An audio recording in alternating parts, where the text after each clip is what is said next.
What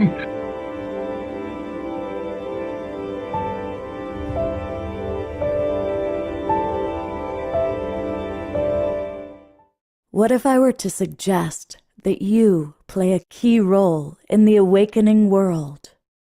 And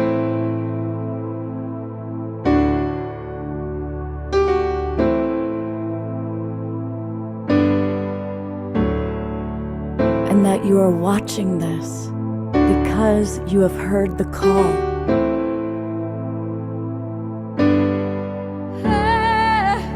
We can start right now by opening our hearts and minds.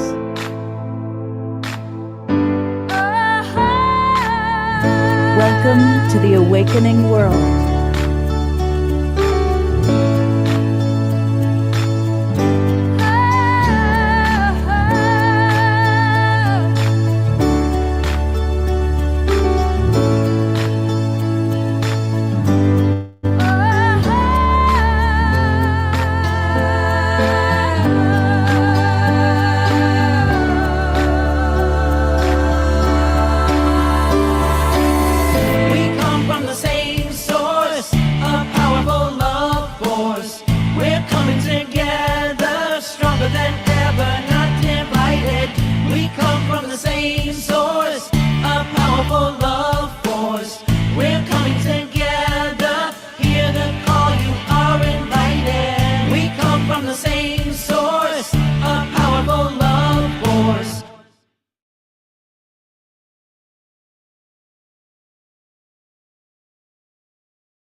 Let's try that again. Good evening, everybody. Question for you. Do you have psychic powers? Are you someone that sees auras or sometimes connects to the other side? Well, I'm imagining almost all of you do and are. And tonight we're going to learn more about how to cultivate our magical gifts, how to cultivate and grow our psychic powers. And I am grateful because I get to share tonight with one of my dear friends, our co-host for the evening, the wonderful Alan Steinfeld, Mr. Making Contact. Always good to be making contact, as we say in this business. We'll have to do another one of those shows, but tonight's show is going to be fantastic because we have very gifted people with us. So I'm really excited. Yeah, it's fun. So I'm going to let you briefly introduce the two people you have brought on, and then we'll do a bigger introduction later. But let's start with Donna. Donna McGrath is known as a miracle healer. Really, if you have something that you've been to everyone to find out how to cure it or how to be healthier, Donna will discover it. She'll go into this inner psychic awareness and diagnose you and give you the right substance. She's responsible for keeping Sean David Morton alive for so long. So yes, we all knew Sean, and she was the one. And so she has so many gifts and so much healing potential and knowledge that I'm so happy you're here, Donna. Thank you. Oh, beautiful. And thank you for keeping our beloved Sean alive. Sean and I both were the first two producers hired by a TV show called Strange Universe and did a lot of work together. We had a great couple of years there. Tell us about Hakeem. Hakeem Isla he's like a genius himself. He worked for the Monroe Institute. He's a remote viewer, but he's putting together something called the Psy Games, August 1st to the 3rd, where people will come together and share their psychic powers and also compete in a playful way about, who's the best remote viewer, who can be the most telepathic, who can work their psychic energies. So we're coming together August 1st to the 3rd for the Psy Games in Charlottesville, Virginia. We're going to talk more about that. Thanks, Hakeem. Great genius idea. Thank you. Fantastic. Well, looking forward to learning all about that. And we're going to have with us Celestine Starr. Yes, Celestine is going to be with us tonight. Not in the physical body, as we all know, she let that go, but she's coming to us through not one, but two wonderful human beings, two scribes. Michaela Ivy, who has been on the show a few times recently, and is a brilliant coach, counselor, best-selling author. And Michaela is going to share with us both how she's developed her psychic abilities in connecting with Celestine. And Michaela has suggested that we bring on her good friend, Jen Healy, who also is a longtime friend of Celestine, who's also still working with Celestine on the other side. So we're going to learn from both of these ladies about how do you do that? How do you have ongoing contact with a beloved on the other side? And how wonderful that that beloved is our Celestine star that so many of us on this show know. So it's going to be a wonderful, wonderful show. And of course, we have music. We've got Omashar. He's going to be with us for 3 songs tonight. It's going to be a 3-song night and probably a 2.5-hour show because we've got a lot going on tonight.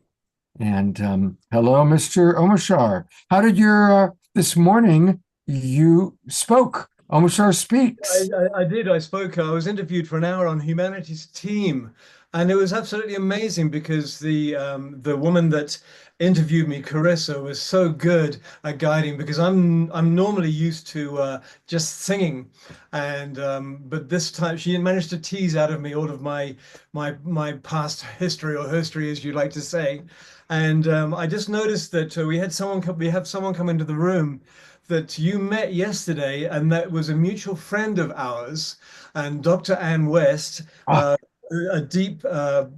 have a deep soul connection with this woman, and hey, and a sweetheart.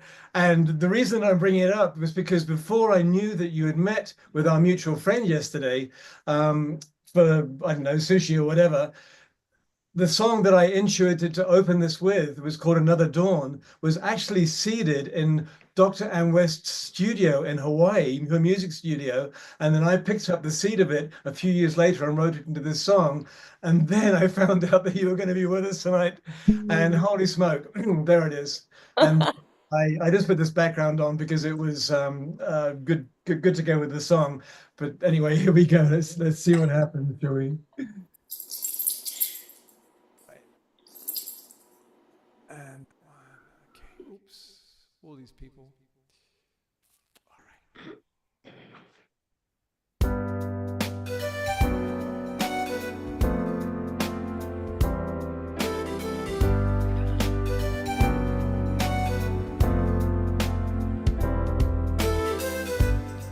Another dawn, another day.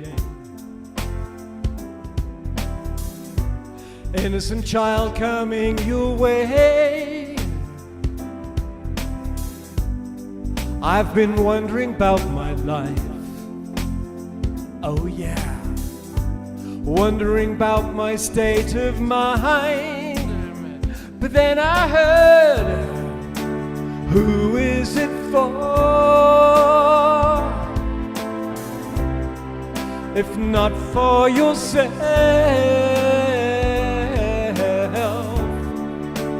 how do you feel? And why do you cry, cry, cry, cry, cry?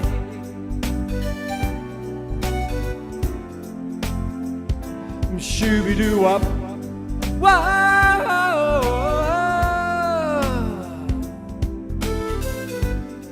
The sun is warming up my mind. Ocean breeze blows me away. And I've been wondering about my life. Oh yeah. Wondering who will take my place. But then I heard, who is it for? If not for yourself,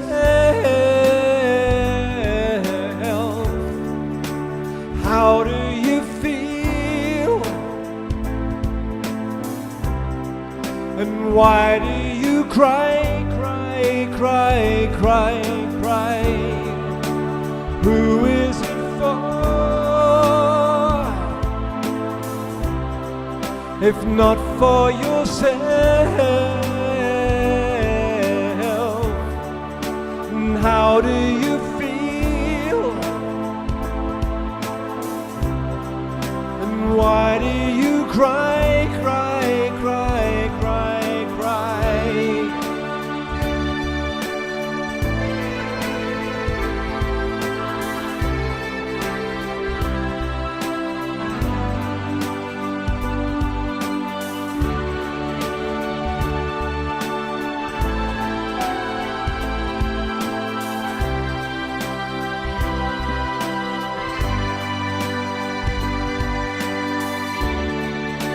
who is it for? If not for yourself, how do you feel? So come on, let's fly. Come on, let's fly.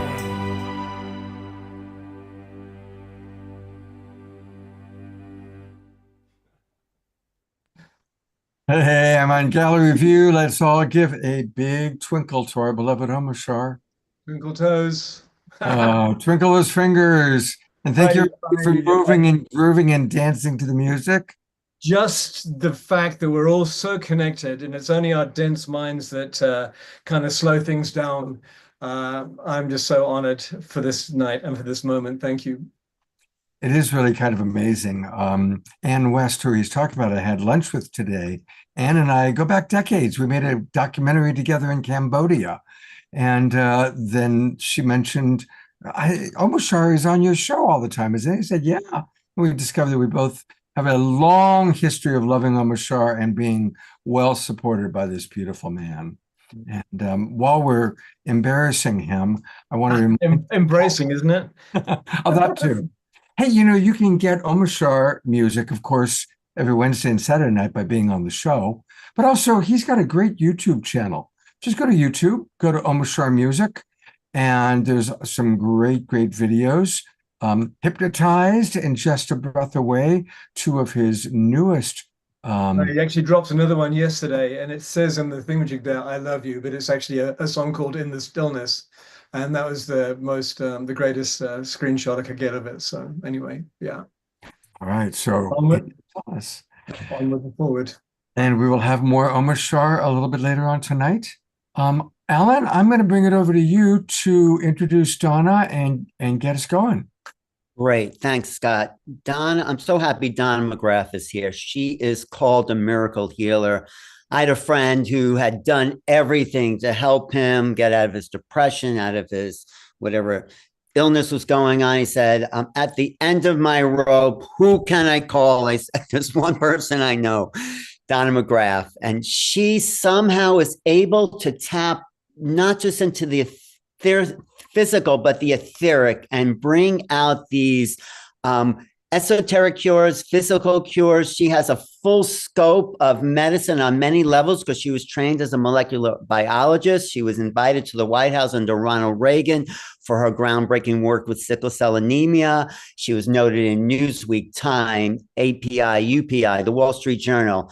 As seen on CNN, Donna is a divinely gifted master energy healer and trance medium who communicates and facilitates real miracles with the other side. I've seen it. I've said, Donna, help me. She's a generous person, and she has a great, people like this aren't just, it just doesn't come to them one day. Donna did a lot of inner work to get to this place. So Donna, welcome to the program. Do you want to share your story a little bit and how you work with your healing energies? Thank you so much, Alan. It's a pleasure to be here. It all started, I guess, probably when I was younger, but yeah, when I was 5 years old, actually. I remember walking to kindergarten with my best friend, and she said to me, she said, Kathy O'Brien's mother has something called cancer. And she said, I'm like, well, what's cancer? I didn't even know. I was 5 years old. And she said, oh, it's a disease that you get and you die from. And I said, oh, I'm going to be able to heal that. And then we just walked on and we went to kindergarten. It's very interesting. So as life went on, I became a medical technologist at the University of Cincinnati, and then went on to the NIH. And when I first got to the NIH, I was sharing a lab with Candace Pert. I know that probably all of you know about Candace Pert. She wrote the book Molecules of Emotion, and she was there at the NIH when I was there. Bruce Lipton was there. Greg Braden was there. We were all there at that very magical time. Also, Dr. Fauci was there as well. At any rate, I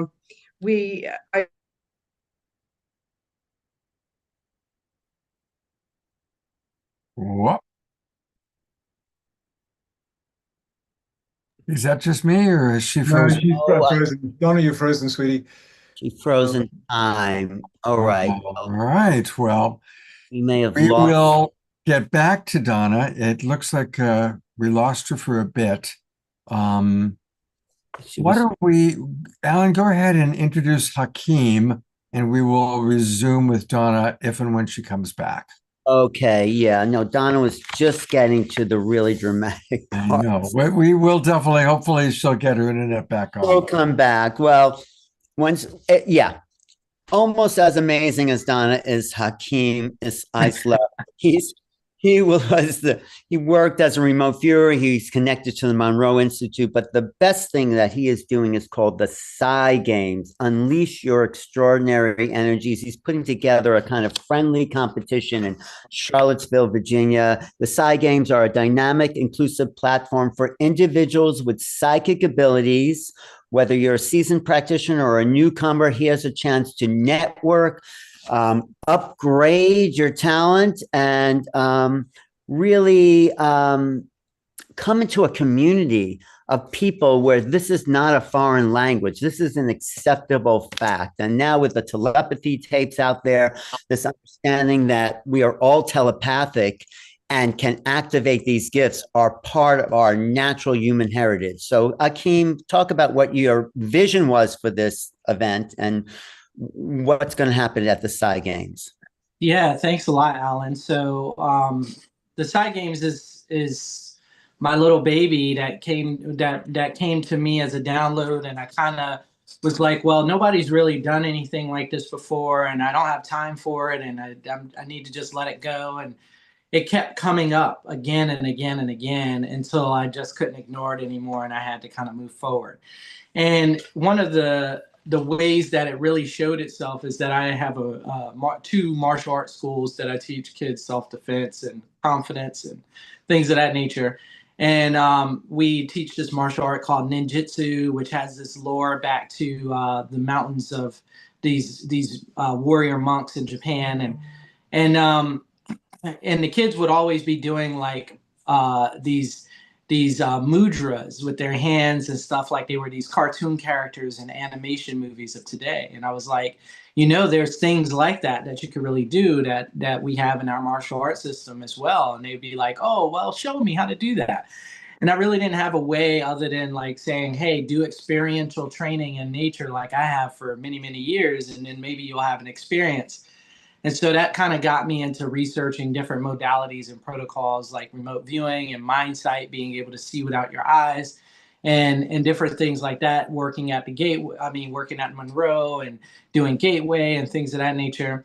And I came back with these protocols and started showing them to the kids, and they were enjoying themselves. It was amazing. They were having like this great time. And as I was traveling to different events, I saw that there was a huge age gap. There would be like people who they're in their 30s, 40s, 50s and up, but there was no one in these younger age brackets that were going to these different trainings and events and stuff like that. And I was just like, wow, how do we bridge the gap between the youth and the adults? And in my opinion, what I've seen is that kids will have these abilities, and then they will get to a certain point where logic takes over and the materialistic and reductionist aspect of society takes over. And then they'll kind of let them go. And then later in their 30s or 40s, they'll come back to it and they'll be like, oh yeah, when I was a kid, I could do that. But, it was no real support there. So they kind of let it go. And it's very rare to find a youth who has that support growing all the way up. Maybe they come into the right family and that family understands these abilities are gifts and that they should be, nurtured and grown. But that's a minority. That's not the majority.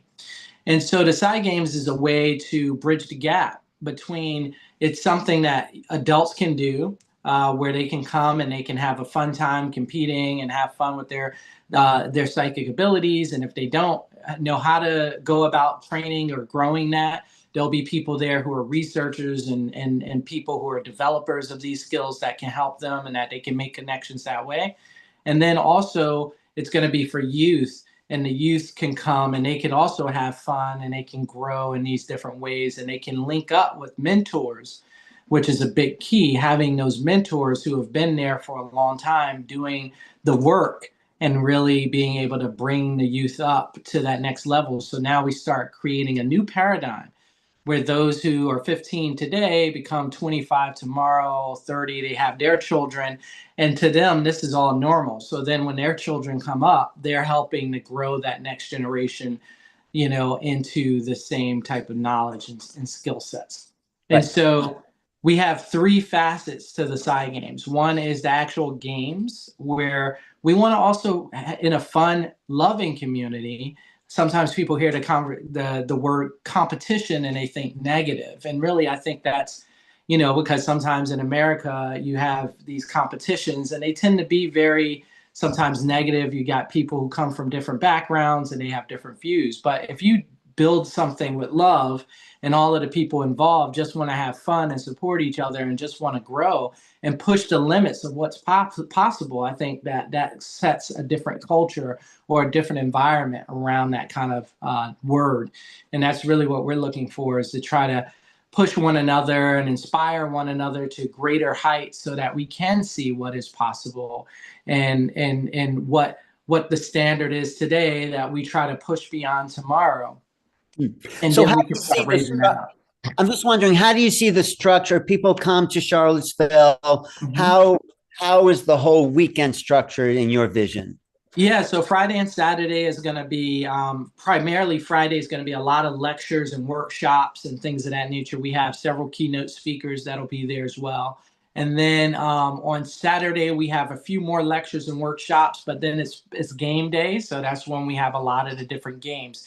There'll be 5 categories that the different teams. We have an individual competition, and then we have a team competition. So people can come as teams of 5, or they could come as an individual if they don't have a team, and they can kind of compete in the different challenges.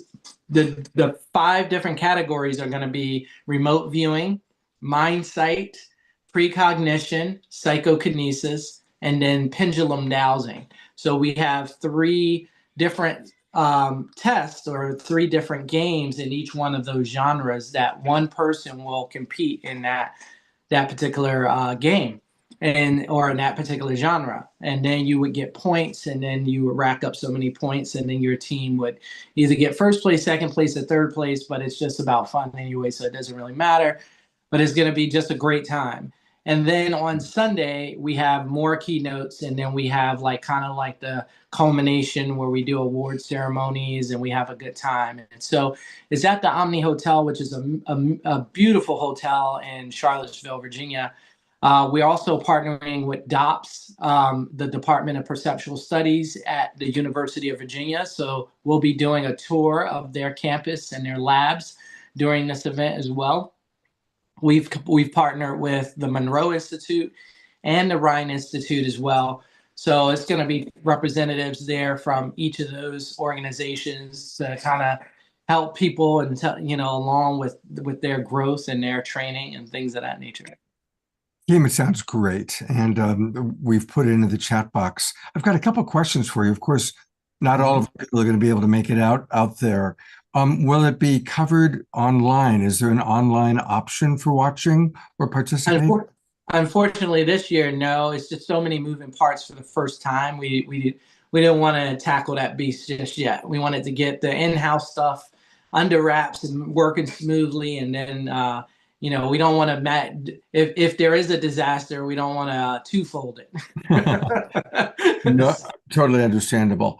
So coming to kind of what we wanted to focus on tonight, can you share for our audience what you've learned about helping young people remember their psychic gifts? What are some tools or things you've learned in working with young people to help them remember what they were able to do when they were little kids, or to cultivate their abilities?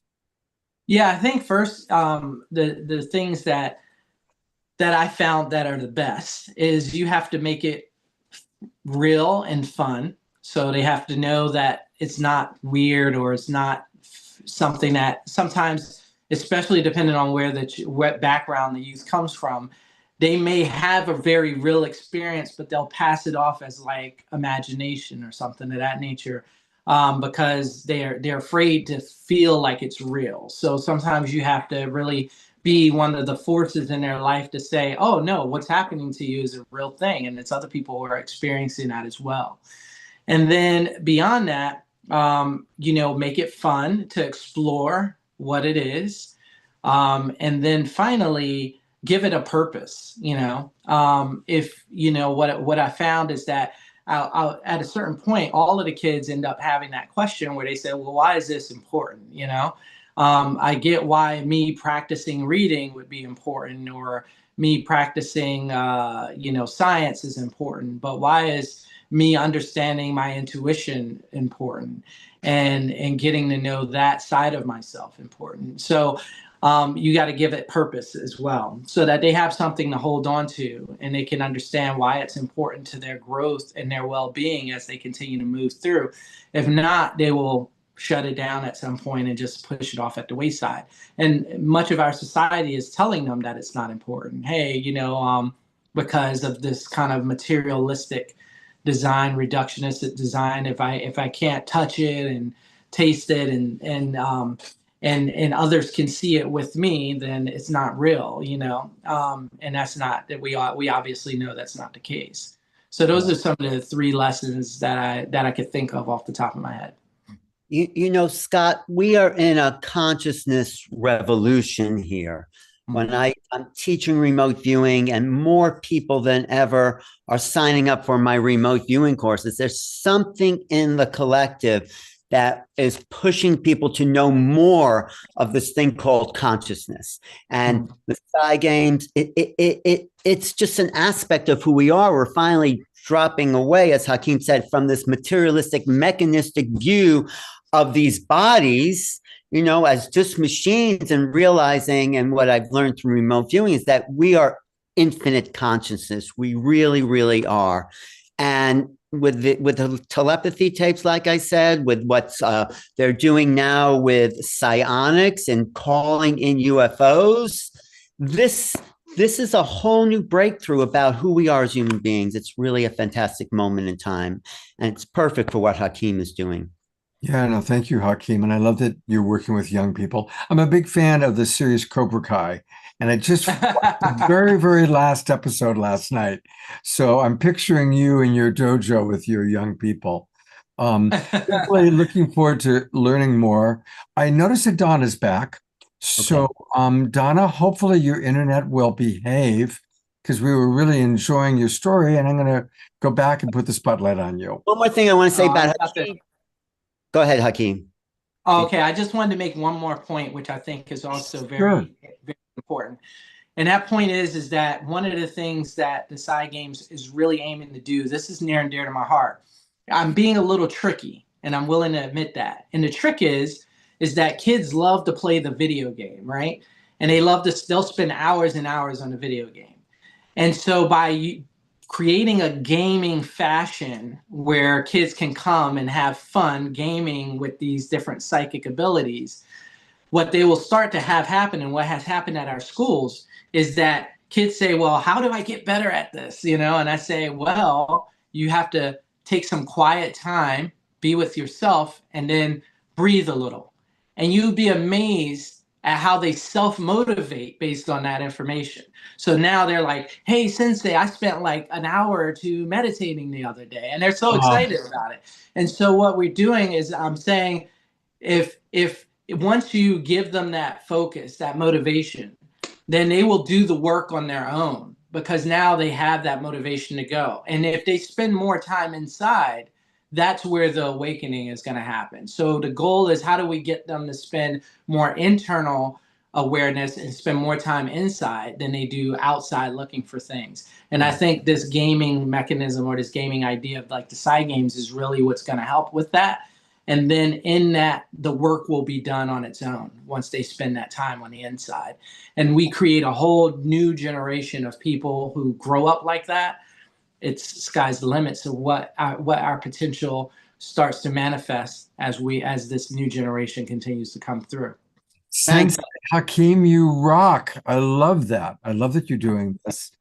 And And you know, Scott, everyone is invited to participate in this. You could form your own psychic teams. You come down to Charlottesville, register online. There's the website in the chat. And this is going to be a huge event and going to keep growing. Thank you, Hakeem, for this. Thank you guys. Thank you. and here it is. Whoops, that's almost our music. That's not Hakeem. Hakeem's website is right. I had it queued up. Here we go. There it is. August. It's coming up in August. And the website for everybody watching on YouTube and Facebook, go to PsiGamesInternational.com. That's PSI Games International.com. That's where you can get all the details. Charlottesville, Virginia, August 1st through 3rd. And Hakeem, stick around because I know there's already questions in the chat box for you. So we'll look forward to more conversation. But I do want to get back to Donna, who hopefully is now going to be able to stay with us. There she is. Yes. Yes, Hakeem, I have a better connection, so I'm good to go. So now, as I was saying before, I was at the NIH, and our group found a cure for sickle cell anemia by using basically we elucidated the mechanism to be able to switch genes on and off, and so that's what was noted in Time, Newsweek, the front page of the New York Times, and it was touted as being the first time that molecular biology came to the bedside. Wow. So that was very interesting. I could have gone on to Georgetown to get a PhD, but instead I went into scientific sales, and I sold diagnostic instruments for a lot of the large big pharma companies. I worked for J&J, I worked for Becton Dickinson, and I was the #1 sales rep selling FACS scan flow cytometers for the laboratory. And these are instruments that diagnose cancer, and they're very sophisticated, state-of-the-art instrumentation. So I was very happy. Everything was going great in my life. I was doing well. And then in 1994, I had a number of deaths in my family. So my cousin's 5-year-old nephew was killed tragically in a car accident. And my daughter was 6, and the two of them used to play together. And pretty much I was devastated. I went on 6 months later, my mother's sister, my aunt, was brutally murdered, and someone broke into her house and stabbed her multiple times. And it was really tragic. After that, I sort of was looking for something. I mean, I was just devastated. And I joined a meditation group, and I started to go inward to find myself, basically. And I just was talking with, I was involved in this meditation group that was really great. And it was the first time that I actually felt inner peace. So I continued, with the group for about 6 months. And then my mentor of the group, told me that she suggested that I read The Celestine Prophecy by James Redfield, which I'm sure everyone here on the panel has probably read. It was a #1 bestseller in 1994 to 1998, and it was really a great book. Well, I was reading that one night, and I just was reading it on multiple levels. I was analyzing my own life, etc. And I read it from 9 o'clock at night until 4 o'clock in the morning. And at 4 o'clock in the morning, I put the book down to stretch, and the entire house filled up with light. And it was above my head and throughout the whole house.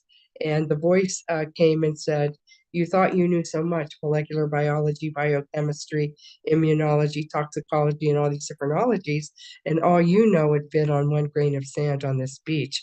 And I saw this clairvoyant beach which stretched to eternity, and one piece of sand was taken out and put under my nose. So I was humbled, to say the least. But then I was like, well, now what do I do? And the light was everywhere in the house. So I kind of looked up into the corner, and I saw a tunnel going out to space. I made an intention and I just said, oh, I'd like to go out there. And as soon as I did that, I went through the tunnel, away from the planet, through the magnetic grid of the planet, to the mental realm of the planet. I'm not going to go into the experience too much here, but I exchanged really high level information with Tesla and Einstein and Mozart and all the higher thinkers of the planet. And then I turned and went through a wormhole, and it was a cosmic journey to Andromeda, basically. When I got there, the light was there, and the light said, now I will show you everything from Alpha to Omega, beginning to end. And I was shown scenes and downloaded with all the scenes from the beginning of the creation of the planet till the end of time, which of course there is no end of time. But it was the Big Bang, and at the end, two stars came together, imploded, exploded, and then the whole cycle was repeating over and over again. The light then asked me if I had any other questions, and I said I wanted to know what the cure for all diseases was. And when I got the answer to that, it was basically the flower of life sacred geometry formed in front of my face, and then I was downloaded into my third eye with the flower of life sacred geometry. And then I was sort of in the Andromeda galaxy, and then I was back on my couch. My daughter jumped down the stairs, and I sent her off to school. And I asked at the end of the experience, I asked, how long did the experience take? And they said between 4 hours, 4 seconds, and the twinkling of an eye. So that was the point of enlightenment. Right before I went out of my body, I could feel both sides of my brain sort of integrating and coming together, and that's what happens. Both sides of the brain have to be balanced, and then you go inward and then outward for the experience of enlightenment. So when I came back, I was walking in Christ consciousness and very transformed, to say the least. Just to fast forward, some of the after effects of that experience were that I was walking in Christ consciousness about 12 feet above my head. I could touch books and read them. I read 4,000 books in about 3 months after my light experience by making myself one with them or absorbing them. I read all books on all world religions, as well as all books on alternative medicine and things like that. I didn't have to eat, I didn't have to sleep, and I actually stayed awake for, about 4 months. After about 4 months, I decided to taste a piece of lettuce, and I decided to eat, and I could taste the pesticides on the lettuce. So I called my meditation teacher and I said, what's on this lettuce? And she said, oh, you have to go to the health food store and eat organic. So I went to the health food store down the street, which was a very sophisticated health food store. And when I walked in, I heard a voice, and the voice said, there's a natural alternative to every pharmaceutical drug. And I walked in, and they needed a part-time person. So I applied just because I had kind of left J&J, and because they were out of integrity. But at any rate, I was there, and I said, well, I'll just work here for a couple of months, and then I'll go back into scientific sales. But I ended up, my guide said, this is your new home. So I ended up working there for about 15 years. The way that the psychic gifts started was that somebody would walk into the health food store and just say, oh, I have this psoriasis on my hand. What do I need? And I could actually hear a voice. So I'm very clairaudient, and I could also see the bottle of what they needed in my third eye. So all I had to do was repeat what I heard, and they would say, no, you need 2 of these, 3 of these, 4 of these. And so I would just repeat what my guidance said, and people were like miraculously healed. They would go home and they would come back and said, oh, I listened to what you said, and I listened to it exactly, and you were right, and oh my God, it was great. So this happened over and over and over again. So that's how I learned to actually listen to my guidance. So all I had to do was really listen and then repeat what what it said. At the same time, Daniel Brinkley's book came out called Saved by the Light. And I read the book, and he had had a near-death experience, and which he was struck by lightning, and he was a New York Times bestseller too. So I was led to go to the New Life Expo in New York.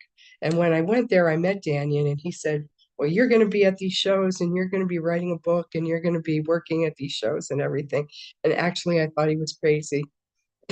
So, but then spirits started to come to me from the other side, and I ended up doing the shows. And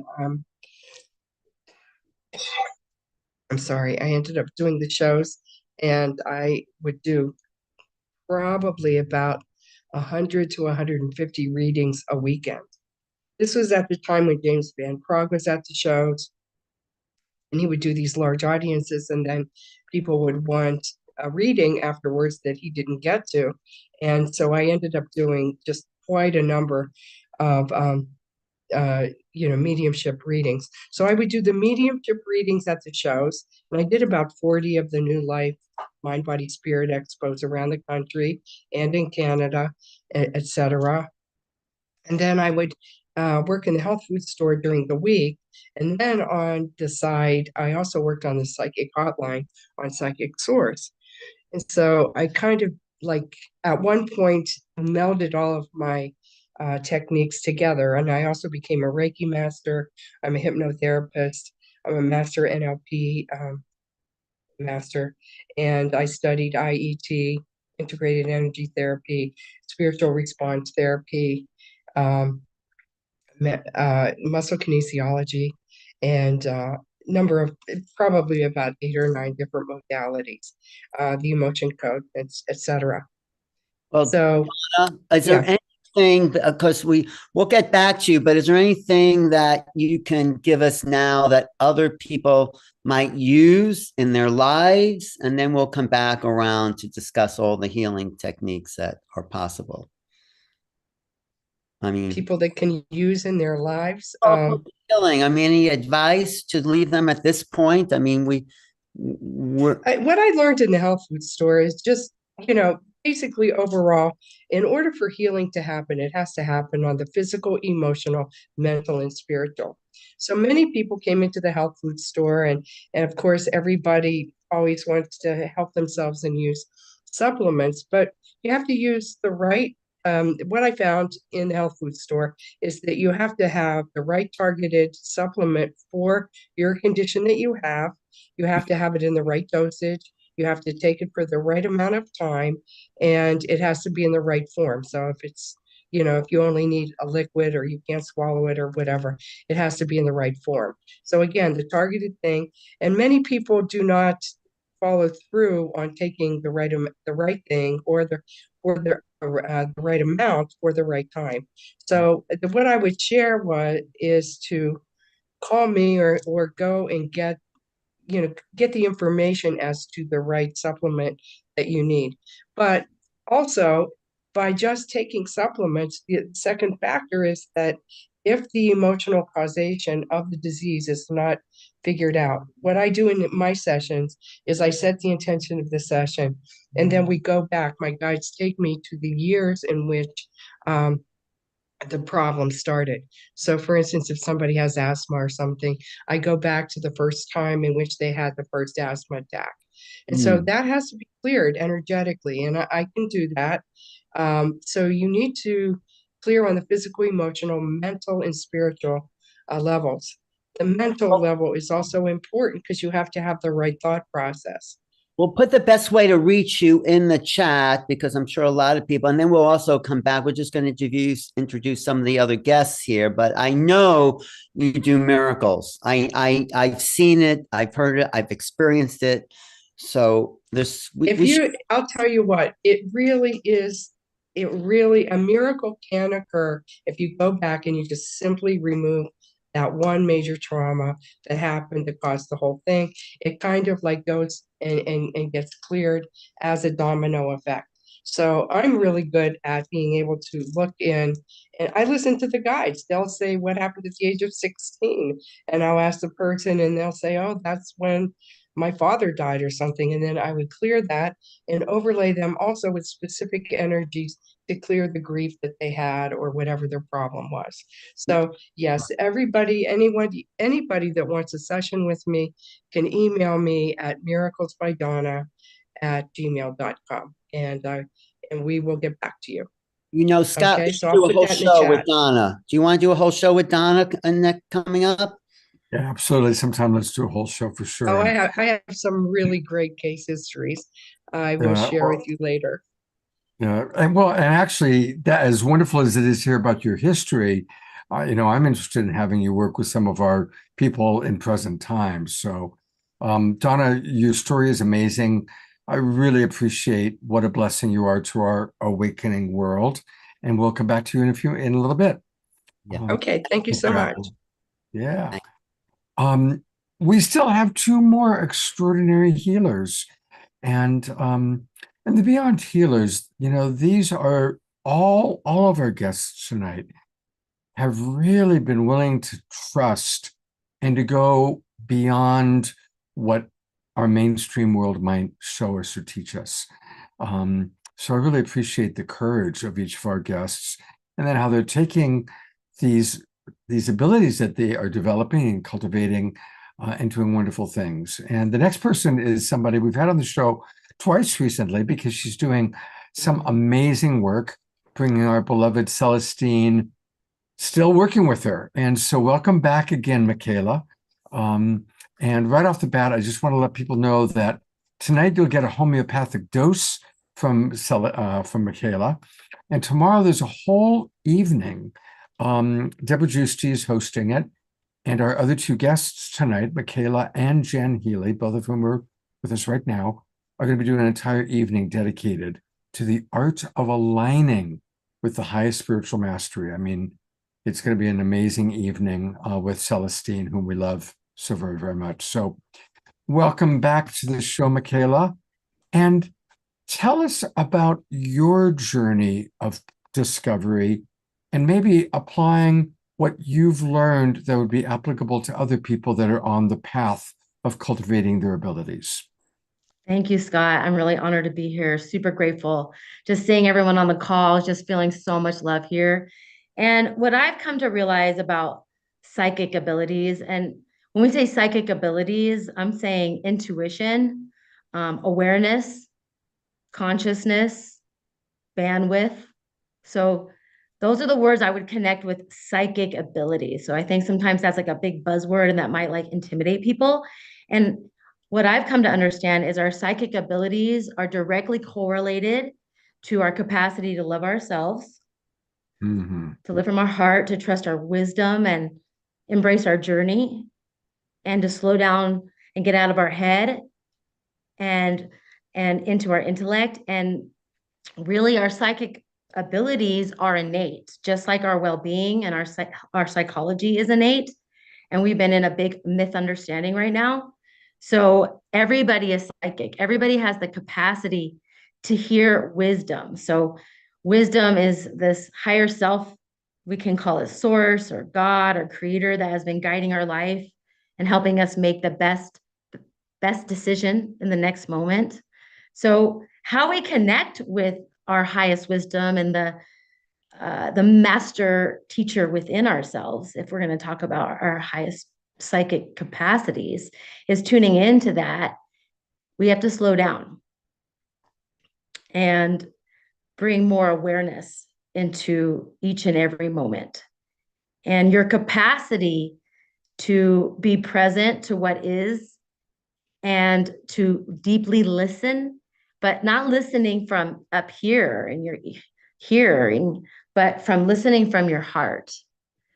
So it's very connected. How we connect with our psychic abilities is our capacity to connect with our own heart, to connect with the radiance within ourselves, to be a force for good on this planet, to know who we are, to know what we are, and know how we're here to serve. So when you're connected to who you are, the truth of who you are, you're connected to the spirit realm and to higher wisdom and to your right brain and creation and source. So we all have this capacity. So every one of us who has a beating heart and lungs and eyes, we all have that capacity. However, it's been a really hard time because people have been really confused about how to wake up to the truth of who they are. And that's a little bit what I do is I point people in the right direction when they're looking in the wrong direction for answers. So oftentimes unconsciously, we think that we need to solve our problems by analyzing. And so we go up into our head and what I say, going into the plot of the mind and try to figure out why and what does this mean and how am I going to respond? That's looking in the wrong direction. If you want to connect with your psychic powers and connect to your intuition, you have to slow that down to learn how to do that, right? How to direct your thinking to the highest good. And remember that whatever's happening, you're not a victim of it, right? You're not in a drama triangle with it. So the more we can slow down and connect with our heart and recognize that we've always had divine wisdom and protection and support, then we can get more connected to knowing how to know what the next best step is for our life.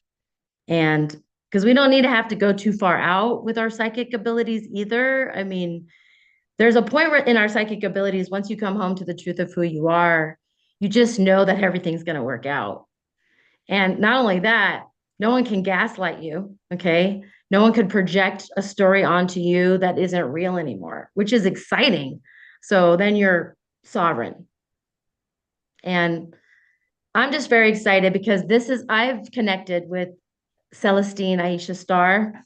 She's my galactic guide. And she was when we first met, I wasn't really connected so much. I had a lot of busy mind, a lot of insecurity, a lot of doubt, a lot of fear. And I prayed for her. Basically, I was like, I need a high level priestess, a galactic woman who can teach me how to come from the heart and trust myself. And she always saw that I had this psychic capacity, but I didn't. I was like, not like you, Celestine. And she's like, yeah, like me. And I'm like, really? She's like, yes, you are love itself. And she asked me 3 days before she passed, we had a moment because we were best friends. And she completely always saw who I was as an oracle and a guide. And she probably already knew that we were going to be working together.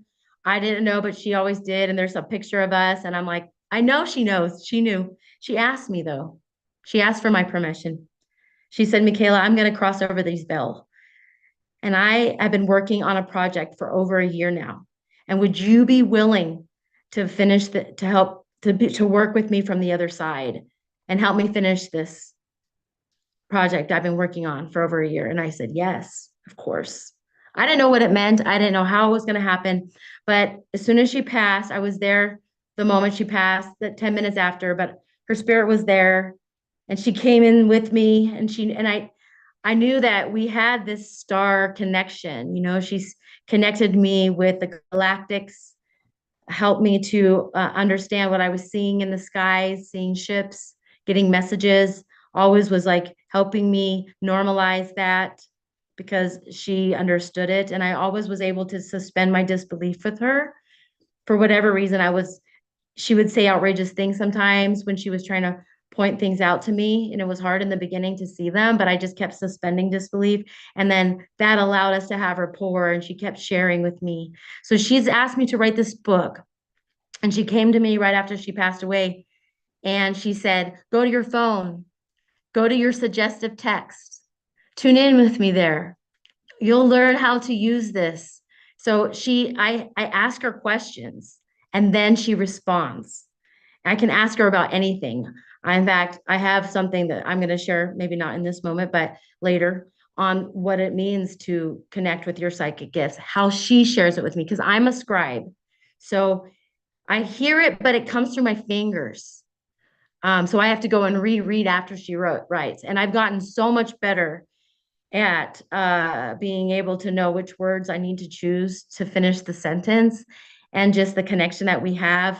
I can go into a deep meditation and just listen, and there's a voice. And we all have this voice, and we all, oh, I wanted to say, this is very important. that the way you understand you have psychic gifts, if you have had an animal in your life, and a lot of us have a dog or a cat or a bird or whatever, we're all very connected to our animals. When our animal needs to go out to go pee pee, to get fed, we know. So there's this already, they're not using words. They're like looking at us with their eyes, or kids, or your own mom. Like me and my mom have that. Like she just shoots me a message across with her eyes. So we all have that capacity. So just know that when you slow your mind down and you remember that you are love and you are greatness, and a healthy immunity is a healthy I'm unity.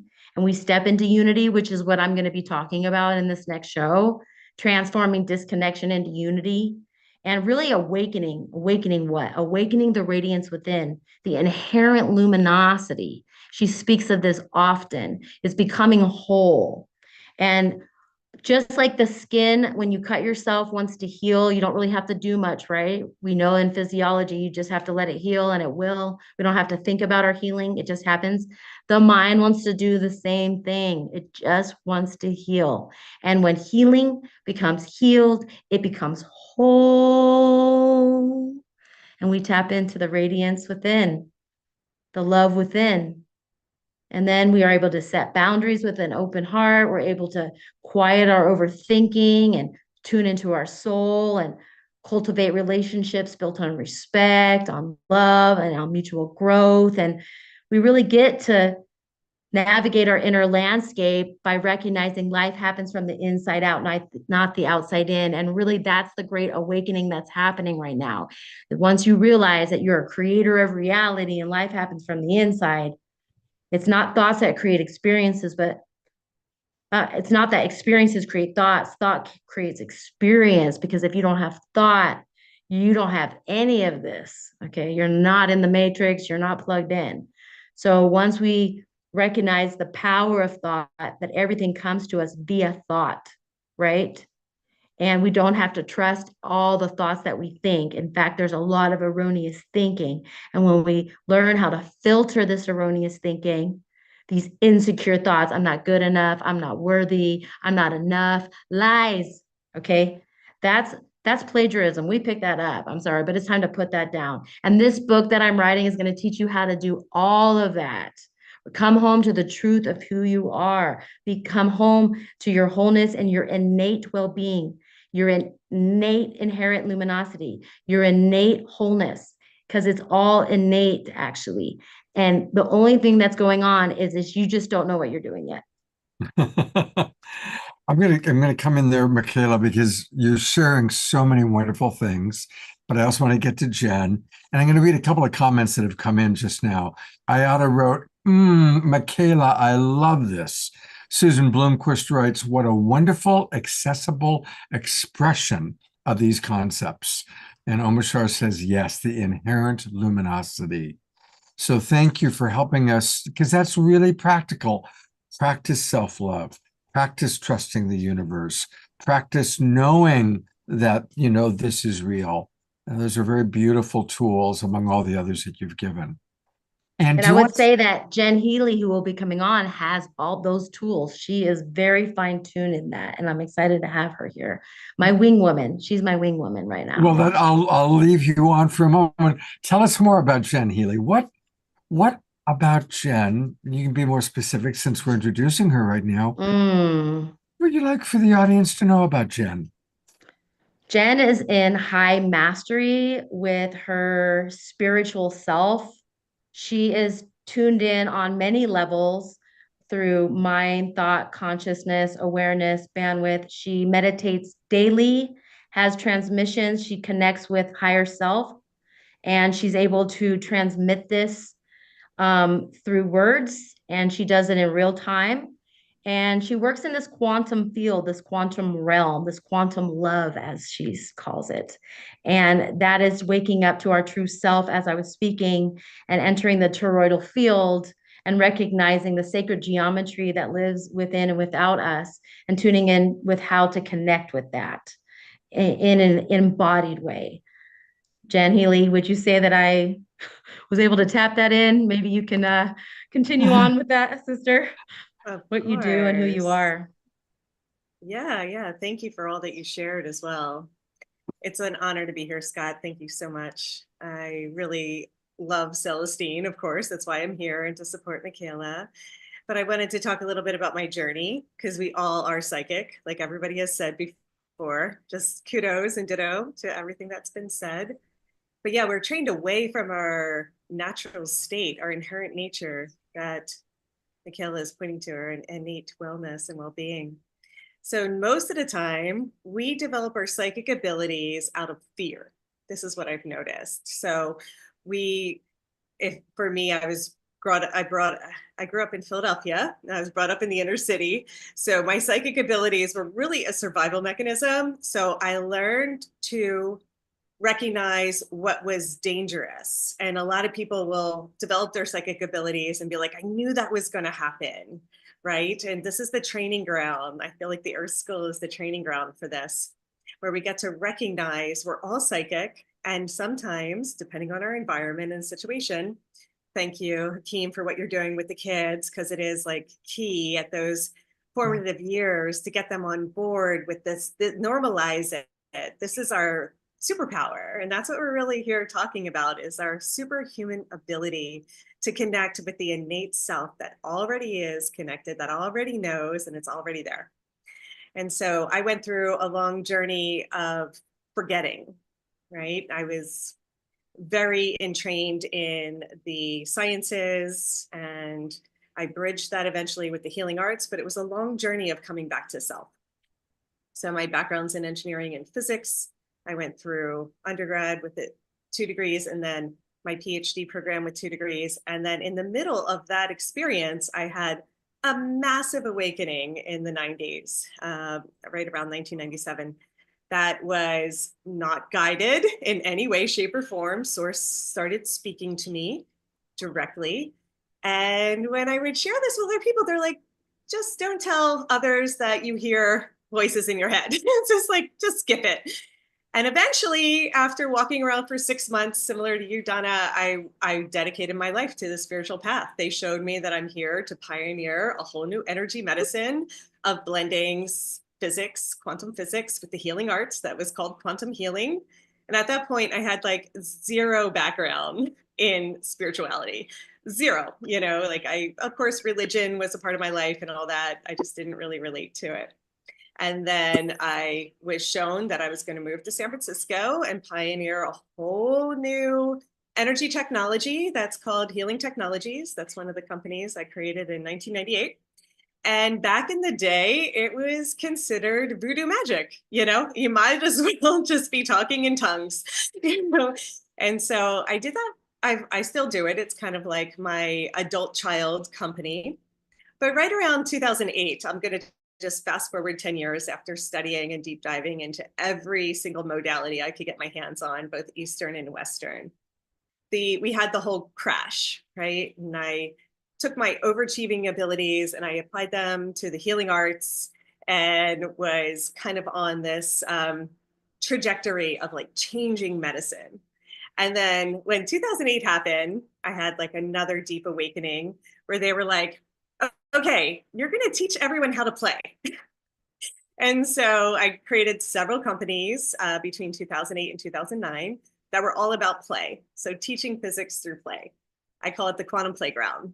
And at this point, I was heavily involved with festivals and events and done 5 different yoga teacher trainings, all that. So I was blending movement and embodiment with the healing arts, regenerative therapeutics, I call it, and then physics. And so at that point, when I was doing this whole thing, going around to big festivals and events, no one had any idea what I was talking about. They didn't understand that I was teaching physics through play, working with sacred geometry, getting people to activate their light body, getting in tune with their higher self, kind of like reverse engineering how I got to that place back in 1997 where I had a spiritual awakening, which can feel like a rude awakening, right? If you don't know what's going on.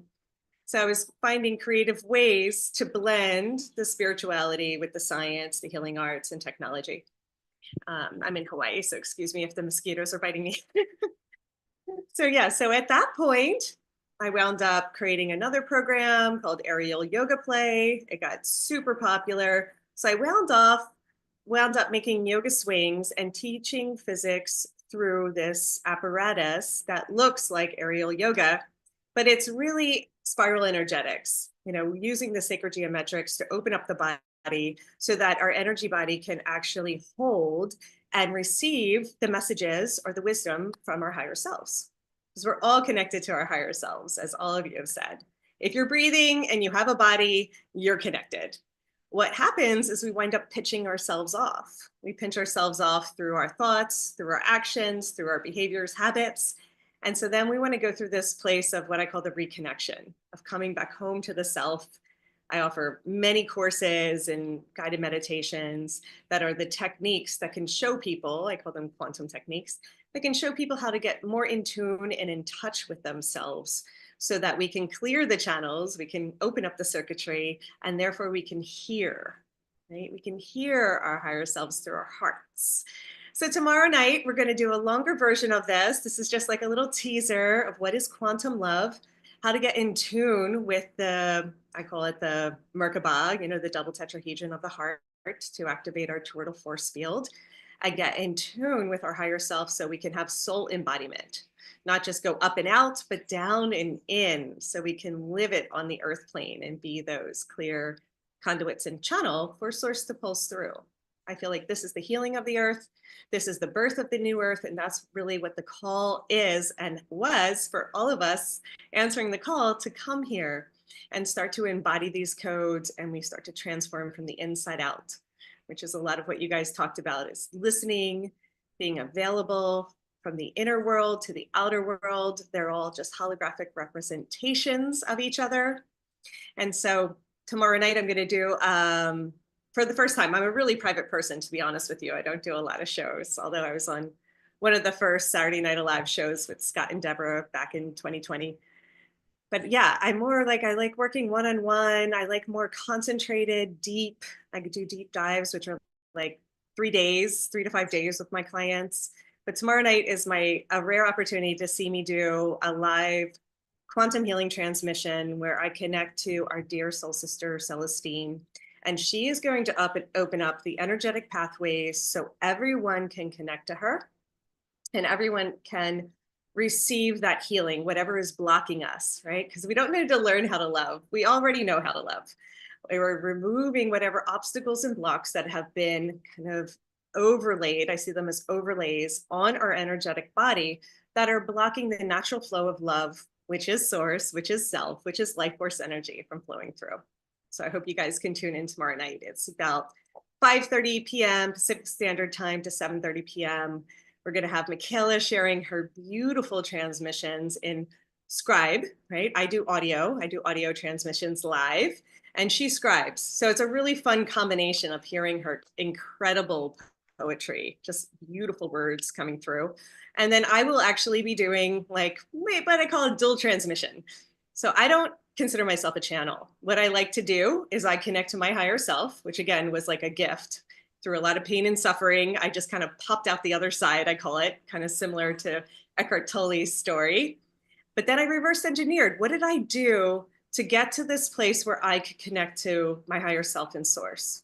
So most of my courses online are about empowerment, empowering each person to get more in tune and in touch with themselves. But I have 64 core activation meditation techniques that are all designed to open up the energetic body so we're more available for source to flow through, which is our inheritance. This is our inherent gift. We're just coming back to our true nature. Jen, thank you so much. And we're going to hear more from Jen and Michaela. Michaela is going to read some of her recent writings from Celestine. But for everybody watching, just want to tell you where you can find this. If you go to Celestine Star Speaks and the number 2.com. Celestine Star Speaks, the number 2.com. That's where you can learn all about it. I know many of us who are Global Peace Tribers will be there tomorrow night, 5:30 Pacific time, 8:30 Eastern. And We are going to be back with all of our guests in a few minutes for a Q&A panel discussion and a time to take questions from all of you. So now, while Omashar is going to play a song in a moment. 1 second, if you don't mind, Scott. I just wanted to cue everyone, if for any reason the monetary financial contribution is an issue, we welcome you to be our guest for showing up tonight. We have friends and family codes. Please message us and we will supply you with a code so you can come as our guest if that is helpful. I just wanted to mention that while we're talking about it. Jen, that is so sweet. Do you want people to reach you in the Zoom room? Sure. Yeah. Okay. Me or Michaela. Okay, so you can private chat for those of you in the Zoom room, and for those of you watching, because most people are watching on Facebook and YouTube. So is there an email address that you can give to people that they could remember? Absolutely. Well, they can find me on Facebook for sure, Jen Healy. Okay. And then jenhealy12@gmail.com will lead you directly to personally contact me, and then I will send you a link if that's helpful. Fantastic. Jen, thank you. That's really generous of you. Thank you. My pleasure. And I definitely am going to take a look and see what questions come in, including from our friends on Facebook. So this is a good time. If you are on Facebook, send me your questions, or even better, come join us. Come join the Global Peace Tribe. It's really, really easy to do that. Just go to what's behind me, globalpeacetribe.com. Go to globalpeacetribe.com, click register for the new season, and that'll take you to a registration page. And there's a lot of different levels you can come in on. And you'll immediately get the Zoom room links to all of our shows for the next 2 months. And so now's a good time to join us. And you'll get them like right away. So you can come on in and participate, because Donna is going to lead our group activation experience. We're going to hear from Michaela, and we're going to have a really dynamic question and answer period. So, hey, Scott, Jen said something about Jen something 12, and I don't see that on your text there. She added that in. There's your email address is, what is it again, Jen? I'm typing it into the chat room, jenhealy12@gmail.com. And I just responded to Dana. Thank you, Dana, for reaching out. It's Healy Friends, Healy Friends. All caps is the code if you want to write that down. Healy Friends, or Ivy Friends, IVIE. All friends. Yeah. So Jen Healy 12. Yeah. Thank you for asking. Yeah, absolutely. All right, let's go to Omashar for our mid-show song. Hey, brother, what are you thinking? I'm going to sing it.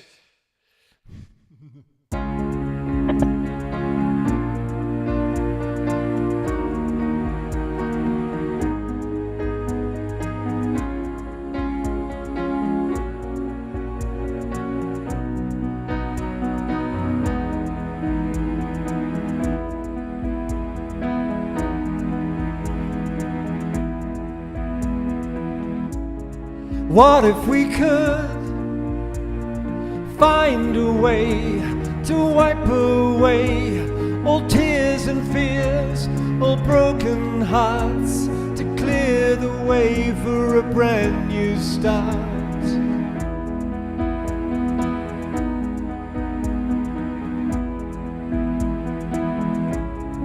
Now that we see and know the way to lift our day and shine a light for all to see, the way back home and the way to be free.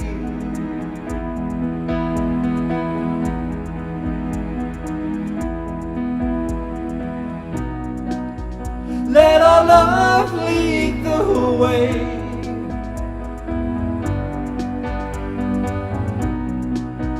Let the light shine through all.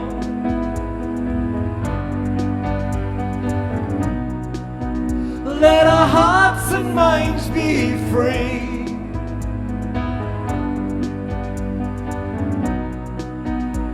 as we rise up from the fall.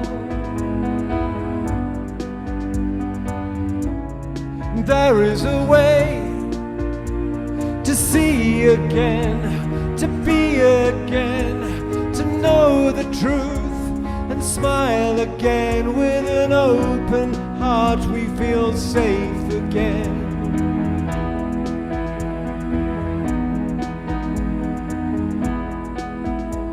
And now that we're free and we see that the way is to let our love show us a new way to be, and we relish the chance to be part of the dance that will recreate the world anew.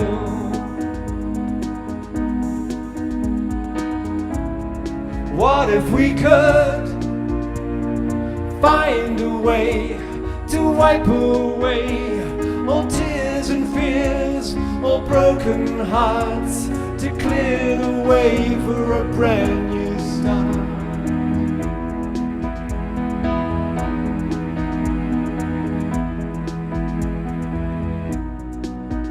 Let our love lead the way.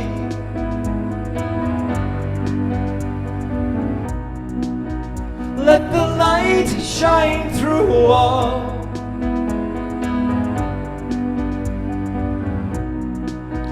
Let our hearts and minds be free.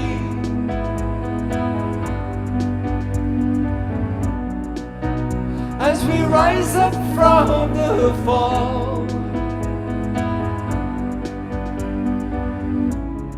there is a way to see again, to be again, to know the truth and smile again. With an open heart we feel safe again.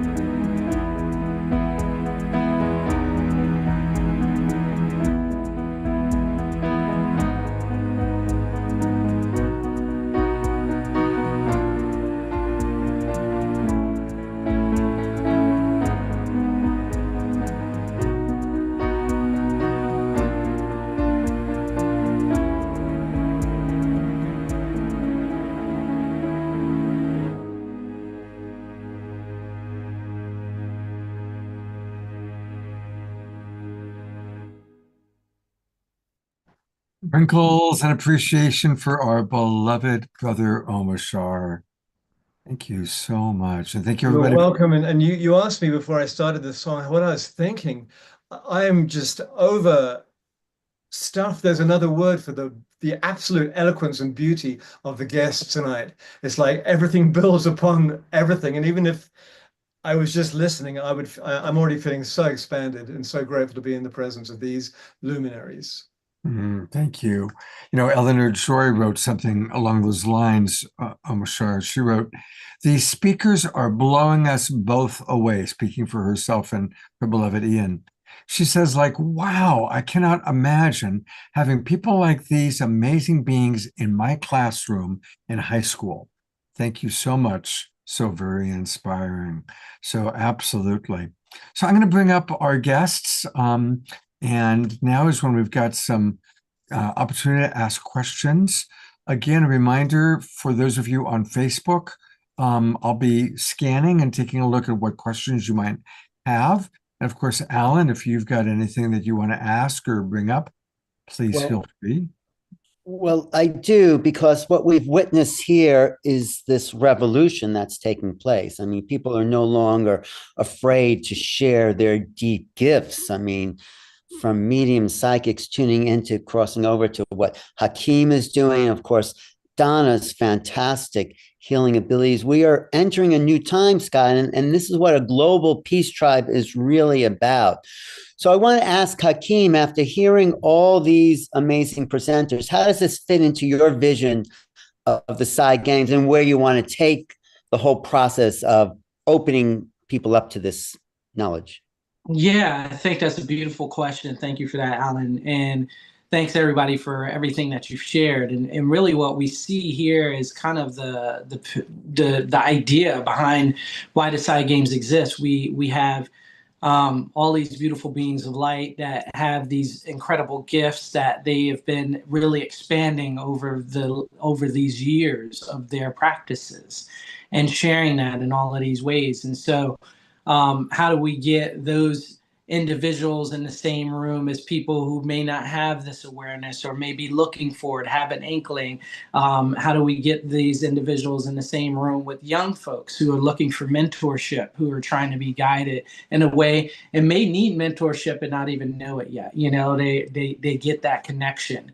And so bringing all of these folks together in one room where we can have a collaborative experience where we can unify our communities, the different communities that we're all coming from, under this one banner of enlightenment, growth, empowerment, and consciousness, explosion, basically.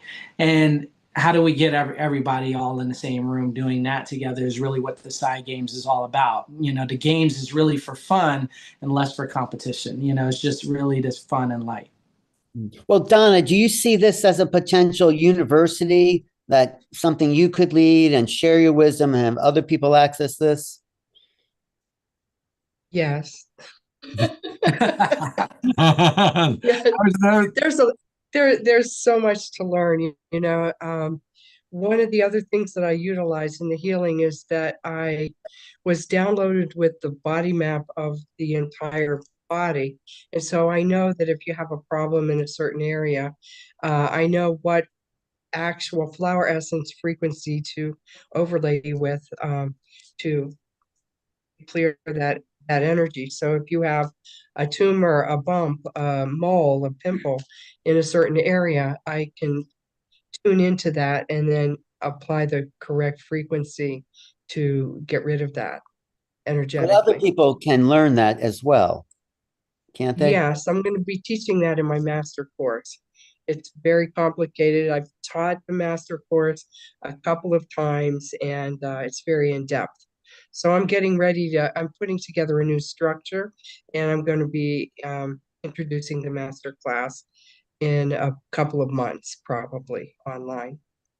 Right. Well, thank you, Donna. I've got a question, and it's kind of a more difficult question, but it's wonderful hearing about the miracle stories and the people where it happened.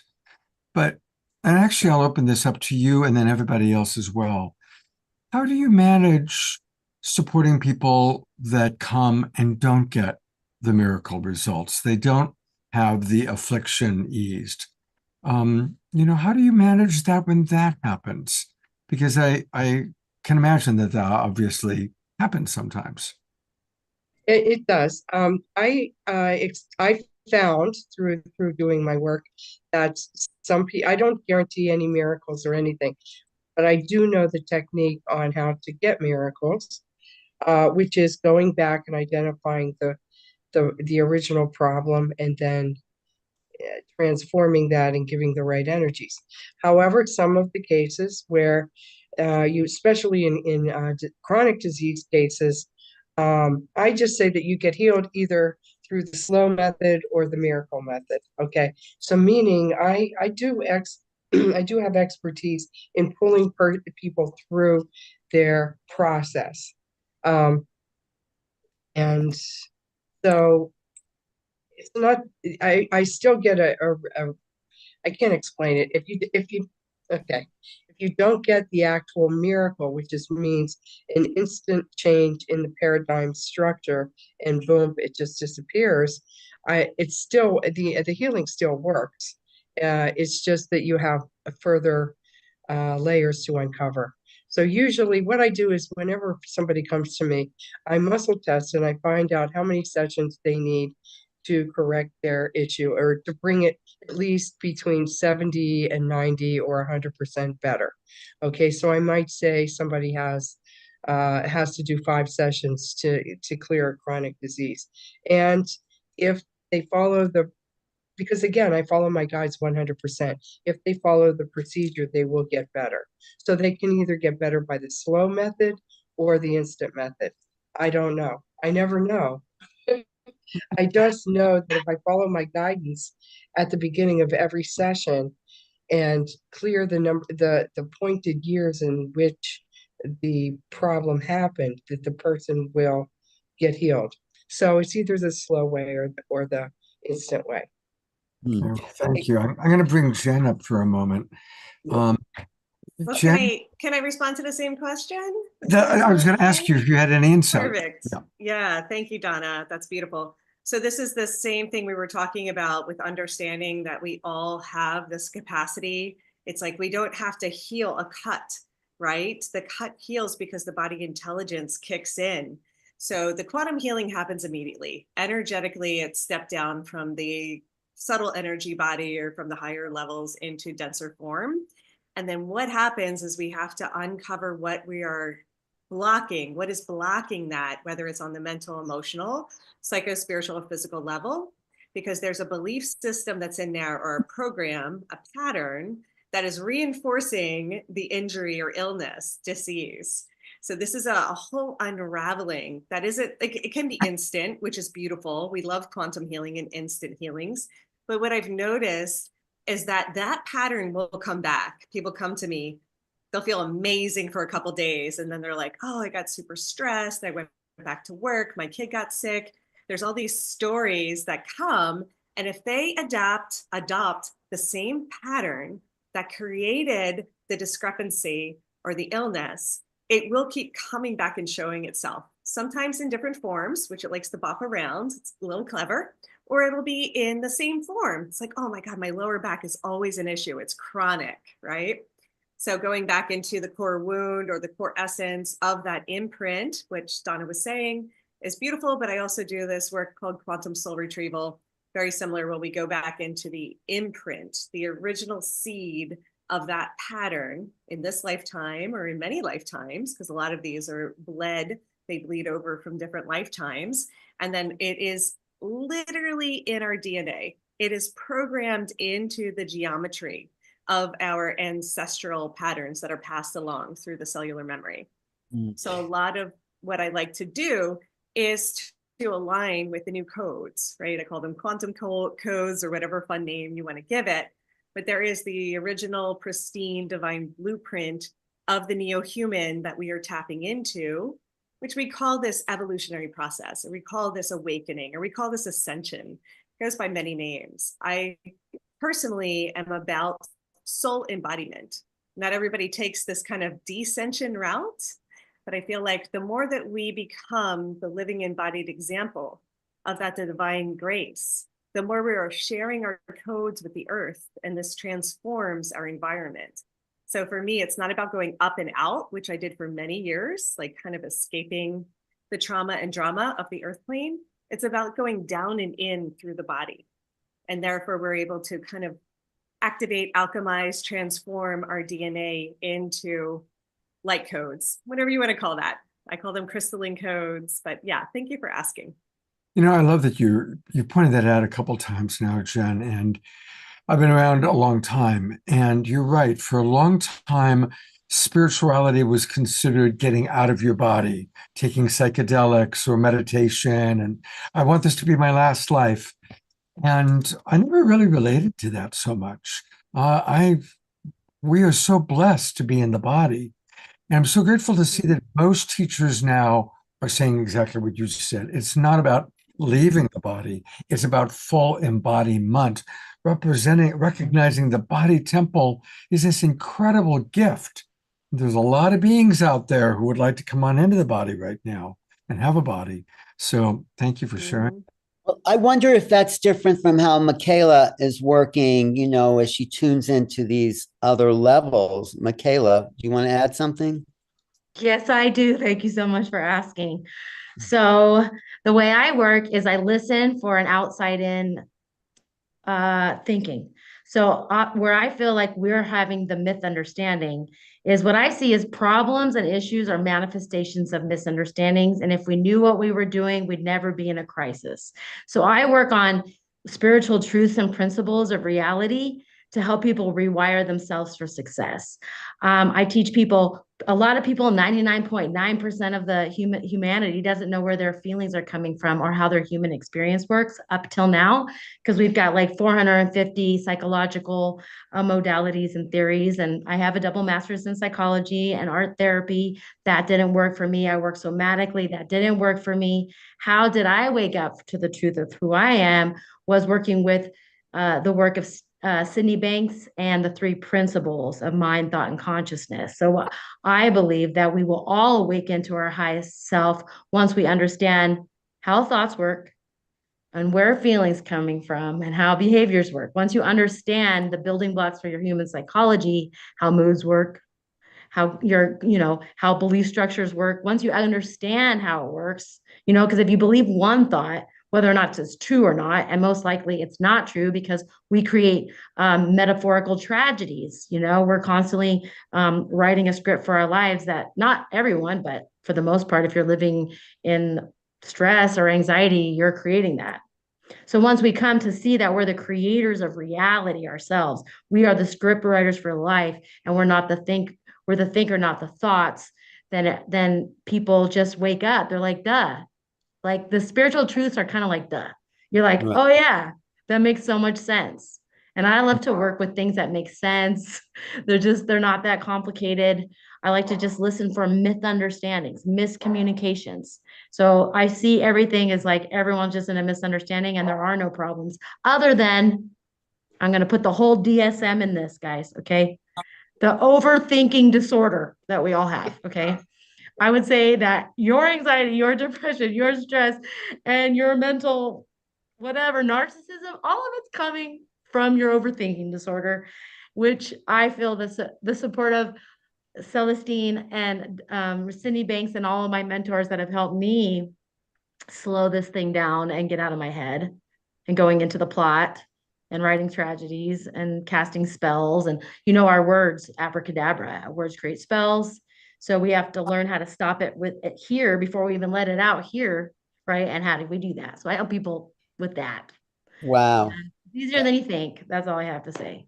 That's great. I wonder, Hakeem, does that make you want to expand the Psy Games into like these whole healing modalities and things like that? Well, we'll have some healers there. We'll have some people working in different aspects of that as well. So yeah, we have that there as well. So good call. Hey, I've got a question for you, Hakeem. Have Yeah. you connected with Caroline Corey or Zenka Caro? Yeah, actually, I just had a conversation with Caroline a few weeks ago. I think she'll be she was checking her schedule to see if she was actually going to be gone during those dates, but I think she was out of town during those dates. Yeah, Caroline and Zenka are both doing similar work, really helping people develop, their abilities. So there's a question for you, Donna. I don't know if you saw it in the chat box. It was from Dia Therese, and she says, Donna, you mentioned earlier calling you. Will you be disclosing that number? And I believe that she actually wants people to email her, and she put her email address in. But then Dia continues with, I began a career in 1975 in what you called muscle kinesiology. Is that the same as applied kinesiology? I think the answer would be yes. What I did was at one point when I was learning how to listen to my guidance, because I was at the health food store and I would be hearing the answers. There was a point where I was doubting doubting the voice. So I taught myself muscle kinesiology in order to corroborate the voice with my fingers so that I could somehow correlate it to the physical plane. So I taught myself muscle kinesiology. And then you can ask many questions. And when I first started working on the psychic hotline, the people wanted the answers very quickly. And so I was like, oh my God, I have to answer quickly. What am I going to do? So I developed a method and then that also asked me like if they were a good match with one person or another. And I'm like, oh my God, how am I going to do this? So I created this thing where that I would do muscle testing, and I could do it very quickly. Like if somebody would say, what is my match between me and this person, I would say, okay, in order for you to be a good match, you have to be a match on all levels, on the physical, emotional, mental, and spiritual. And so and then I'd say on the physical, on a scale from 0 to 100, you are 10, 20, 30, 40. And then on emotional, 0. And on the mental, I just did this before we had the session here tonight. And then on the mental, it was a 95. And then on the spiritual, it was 0. And so when you could make your own decision based on the muscle kinesiology that I do. And so I do that to make, to help people understand whether they're a good match with somebody, but also I use it quite a bit in figuring out the amount of substances that somebody needs, like to kill a virus, they need how many milligrams of lysine or how many ounces of colloidal silver for the bacterial. And so I give people the whole prescription, so to speak. I don't want to say prescription, but the whole recommendation for what they need in order to heal themselves. So I use it for many different ways. And I could listen. It's faster if you listen. But if you want to corroborate, I use muscle kinesiology. So that's a long answer to that question, but I think it's the same. Actually, I'm glad you went down that hole, because I'm going to actually ask our other 3 guests the same question. The broader question being, how do you differentiate between kind of clear channeled information or clear intuition versus sometimes what your ego or your logical mind, learning how to differentiate all the different voices? What are some of the tools and practices you would recommend? And I'll bring up Jen next, because she's smiling and I have a feeling she has an answer. Yes, I smile a lot. So one of the things that we want to get back to is trusting ourselves. So fear, doubt, and worry occupies 90% of our thoughts. We've all been entrained and indoctrinated into this world where we've been trained away from our innate ability to listen and to know the impulses. So I do something similar to the kinesiology, but I call it the body pendulum. So we need to know our clear yes and our clear no, and my body will tell me everything. That's why I think the soul embodiment is like key. When our bodies are clear and open and aligned, we can fully hear our body say yes, and we know the full body no very clearly. If we go and move towards, that's a yes. If we go and move away, doesn't even, the mind tries to figure out why, like, oh, be a nice person, like you meet somebody and you're like, ooh, like every animal has this innate ability, like Michaela was saying in our communication. We all know how to read energy, and it comes back to trusting ourselves, which is getting in tune to that connection with our higher self, source self. Like I said before, I would doubt myself when I was younger. I developed my psychic abilities out of complete fear for survival. I grew up in the inner city, so it was like, don't get jumped, don't get mugged. And so I could just tune myself and read, but I was reading what was bad, I was like, I was always tuning my psychic abilities to like what would go wrong. Like I knew that was going to happen. And it saved my life like 10 times, at least. I can give lots of examples. And I know our audience can really relate to that when you were just like, turn left. I don't know why, just turn left. And then you're like, I missed this big thing. Like I was just saying, we had a fire next door to the house when I was gone. And I happened to just be out of town. And it's just like that. Like some big natural disaster happens and I just happened to fly out the day before. And it's just like amazing when we just follow our impulses, and we can really learn how to trust ourselves, which is opening up the channels and releasing a lot of that noise and debris. The programs come in as noise, but when we create this alignment or vertical channel with our higher self, our true self, we learn to trust it.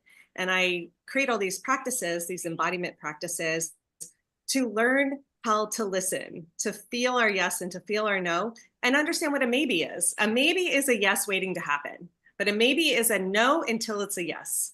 So that's where people get really confused with like learning how to please, learning for approval. We've all kind of given our power away for these different strategies to survive in the world. But when we come back to thriving, when we come back to our true self, then we absolutely can feel our gut and trust our instincts and develop our intuition. Beautiful. Great tools. Thank you. Michaela, I imagine you have something to share about this. I sure do. And I'm going to piggyback on Jen Healy there. Thank you all, Donna, everyone, Hakeem. You guys are all amazing. I'm just so blown away. But basically, for me, I go back to only listening to positive thoughts. So if there's a negative thought, I'm basically not going to subscribe or give it too much energy anymore at this level of mastery. I understand that positive thoughts are more real than negative thoughts, and negative thoughts really feel real in the moment. But because I understand how thoughts work and how a low quality mood works, then I don't actually have to believe all my thinking. And when you learn how you don't have to believe every thought you think, and actually don't, especially if it's negative, then you start to recognize the true voice is coming in, right?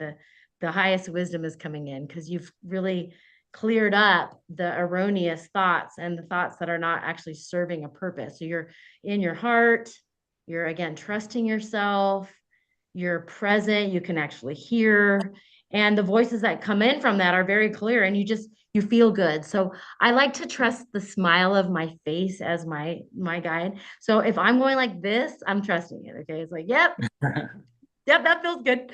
Now if it goes like this, that's no. So anything past this, okay, this or this, I just don't do it, right? So I just follow the corners of my mouth as my direction and my guide.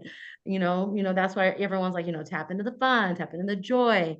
If it brings you, it feels good, go with that. And so I really go with that. Like, if it doesn't feel good, probably it isn't good for you.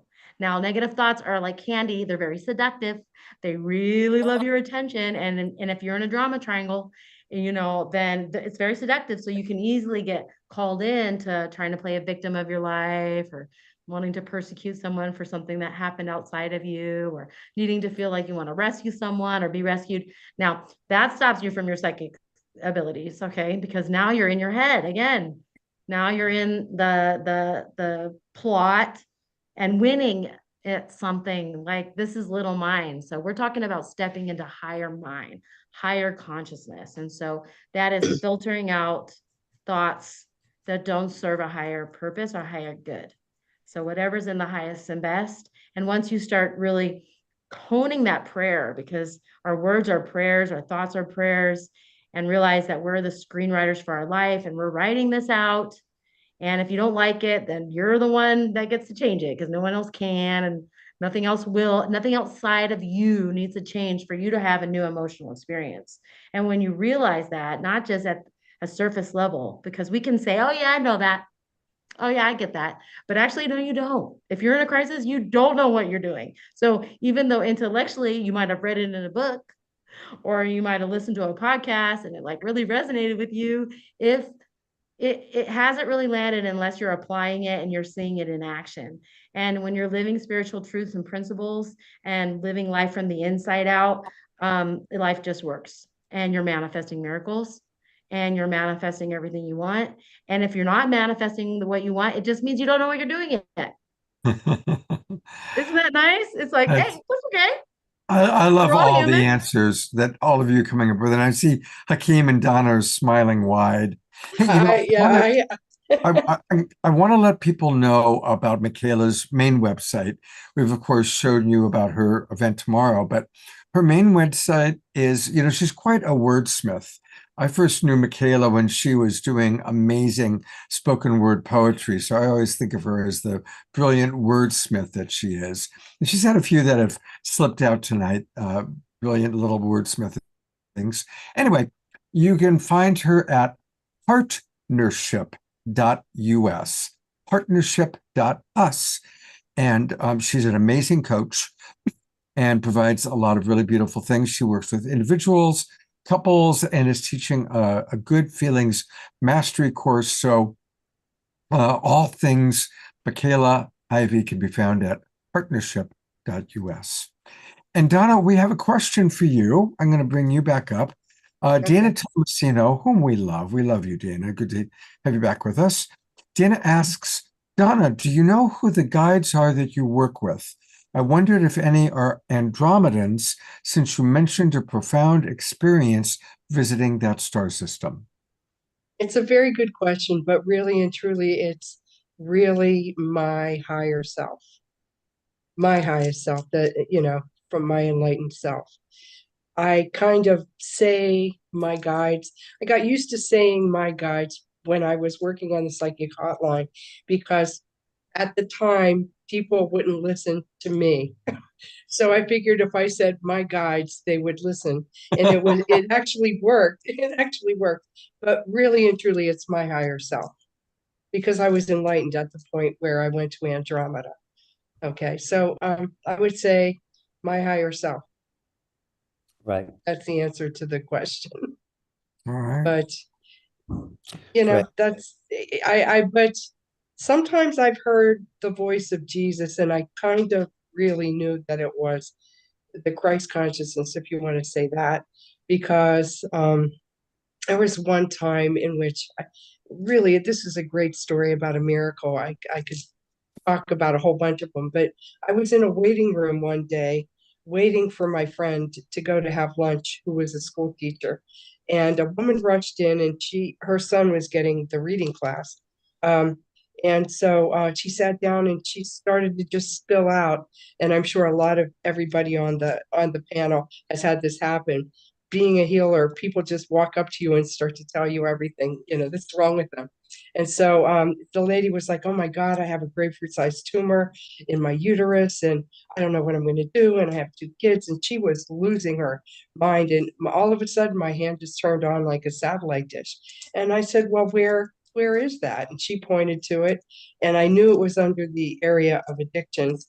And so I said, very subtly, I'm like, do you happen to have any addictions or anything? And she says, oh no, I don't have any addictions. And she really looked really healthy and looked like she was telling the truth, you know. And then she goes, but my husband does. And I don't know if I want to talk about this, but anyway, her husband had an addiction, and it meshed with her every time they had sex and things like that, and they came together. They would have this exchange of energy, which was basically a reigniting of the addiction. And so I just knew that that's what happened. So my hand just turned on, and I said, all right. And so I kind of like mentally cleared the addiction. And then all of a sudden, her son was done with his reading class. She jumped up, she ran into the room, and to tell my friend, oh my God, I have to have surgery in 2 weeks, and you know, to get this tumor removed. And I was walking behind her, and I heard this voice, which I thought at that point was the Christ consciousness. And it just was very androgynous, and it just said, she will not need surgery, she is healed. And so then she left. I didn't even get a chance to tell her anything. I told my friend, because my friend had I had worked with her and gotten rid of a breast tumor for her.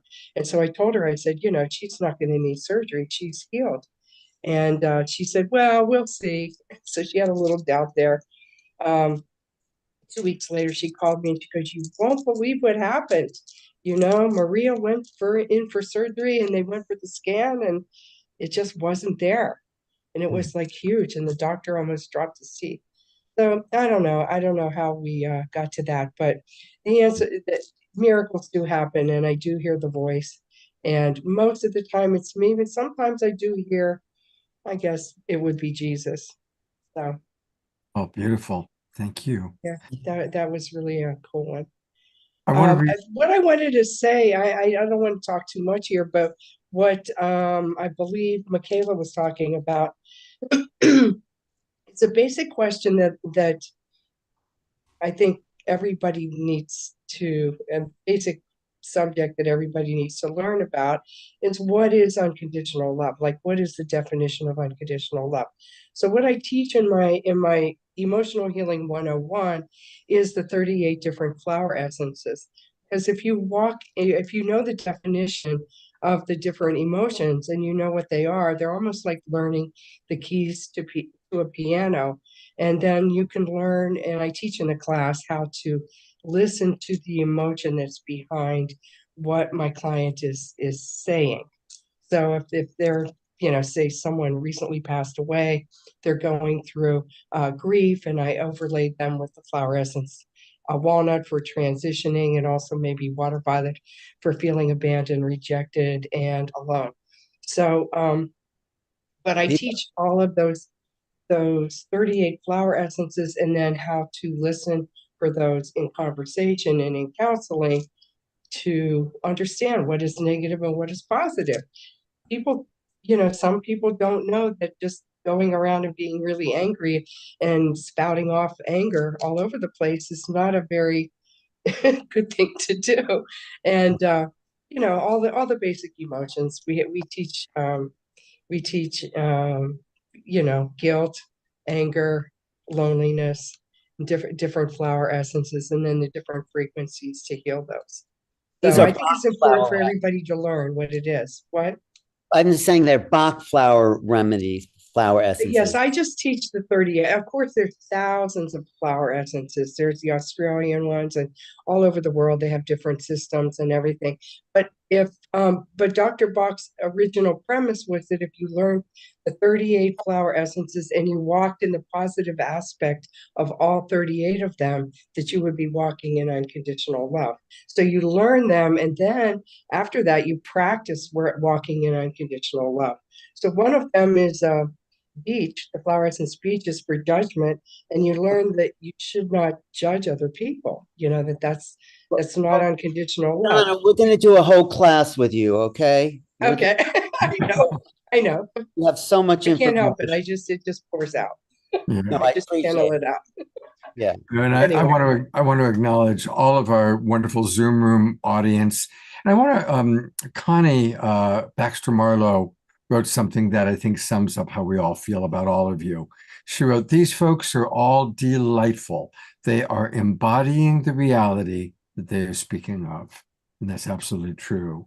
And Connie, just a reminder that Connie, who's been on the show as a guest, has a wonderful program called the trustfrequency.net, the trustfrequency.net. And I love her vision for the trust frequency because it goes along with what Donna was just saying, what Michaela was saying about really learning to trust the universe, really dropping into that deep, what is love? Well, many different things that we can say. And one is really loving and trusting the universe, trusting life. And I think that's a big part of what we all are learning as we evolve as well. Right. The other thing, Scott, I was just mentioning, when you asked that question about how to tap in my remote viewing classes, I teach to look for the unexpected.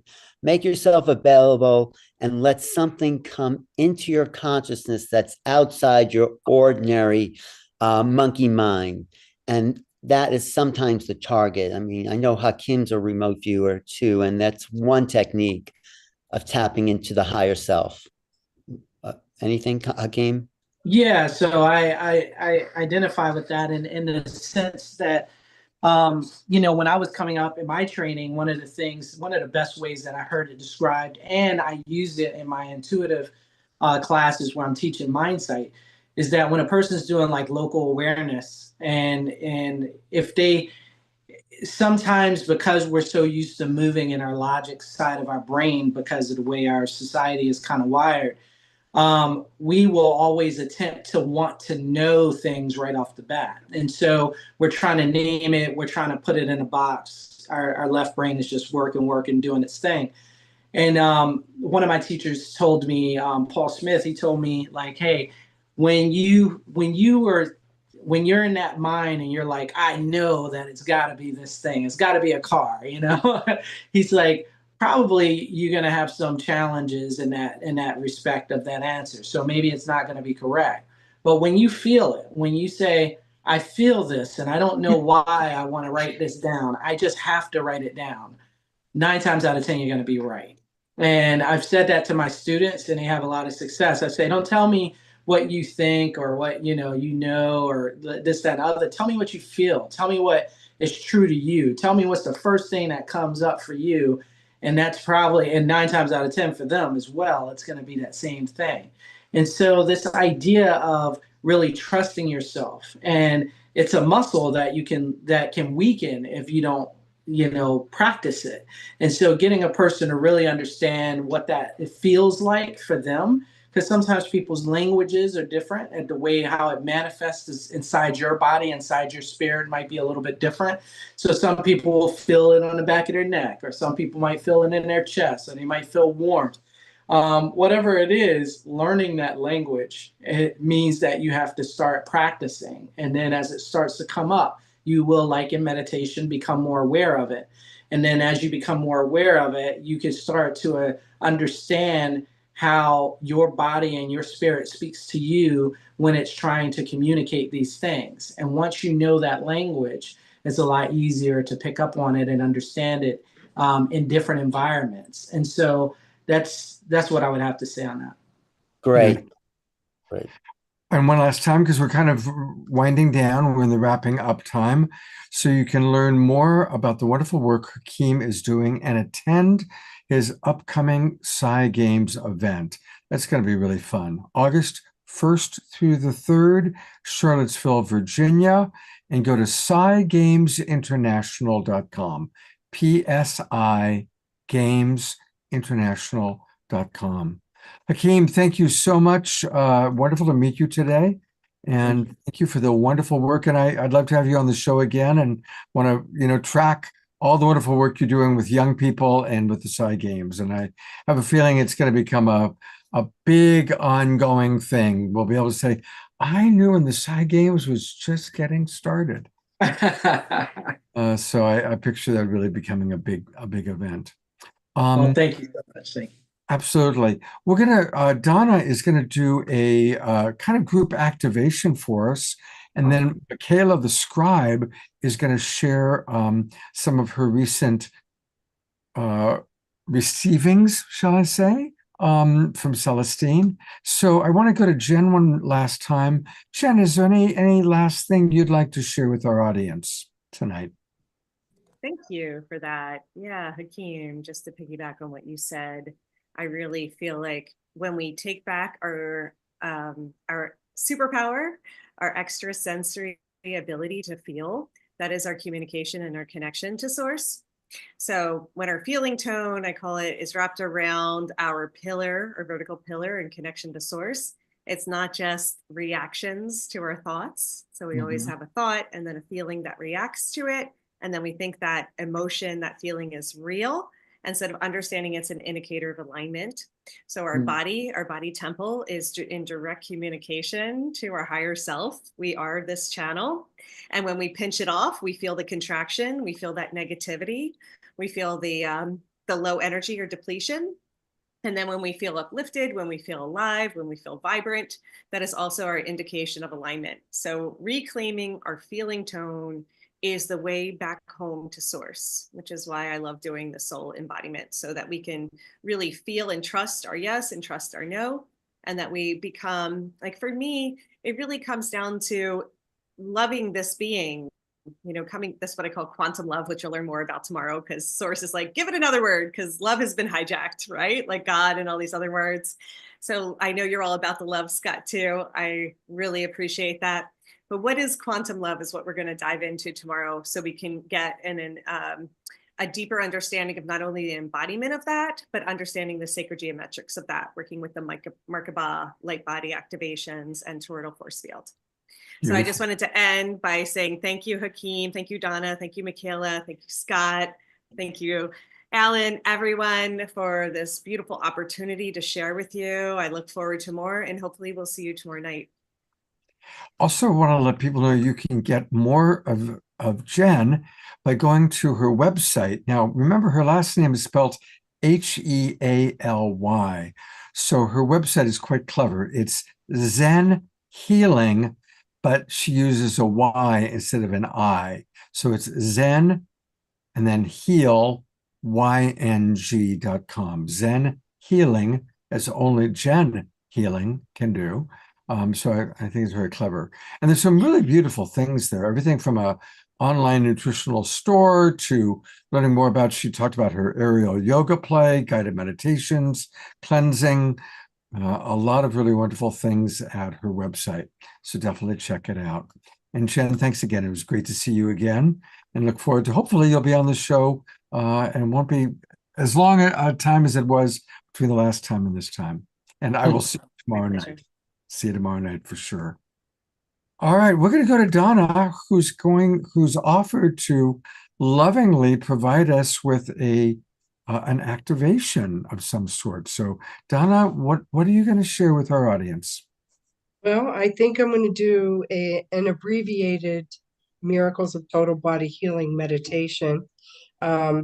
This meditation will start at the top of the head, and we will clear that mental realm that I think Michaela was talking about, but we're going to clear all the thoughts in the head, go down, clear some blockages going all the way down the spine, up the frontal line.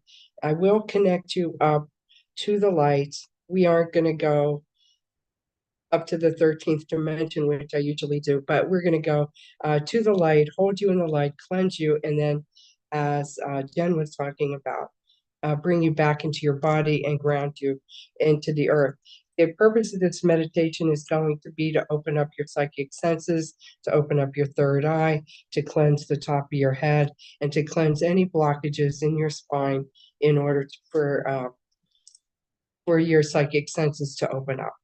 I guess that's what the purpose of the show is, right? Okay, so we can start out by, I want everybody to look up at their eyebrows, which you can't really do, but bring your eyeballs up to looking at your hair or your eyebrows, and at the same time, close your eyes, shutting your eyelids down, closing your eyes, and then relax your eyeballs into your head, going into a deep, deep state of meditation. Deeper and deeper, deeper and deeper, deeper and deeper into a deep, deep state of meditation. And I'm going to just, again, quantum manifestation of the miracle of total body healing, the miracle of opening up your third eye and all of your senses, clairvoyance, clairsentience, clairaudience, clear vision, and visual imager.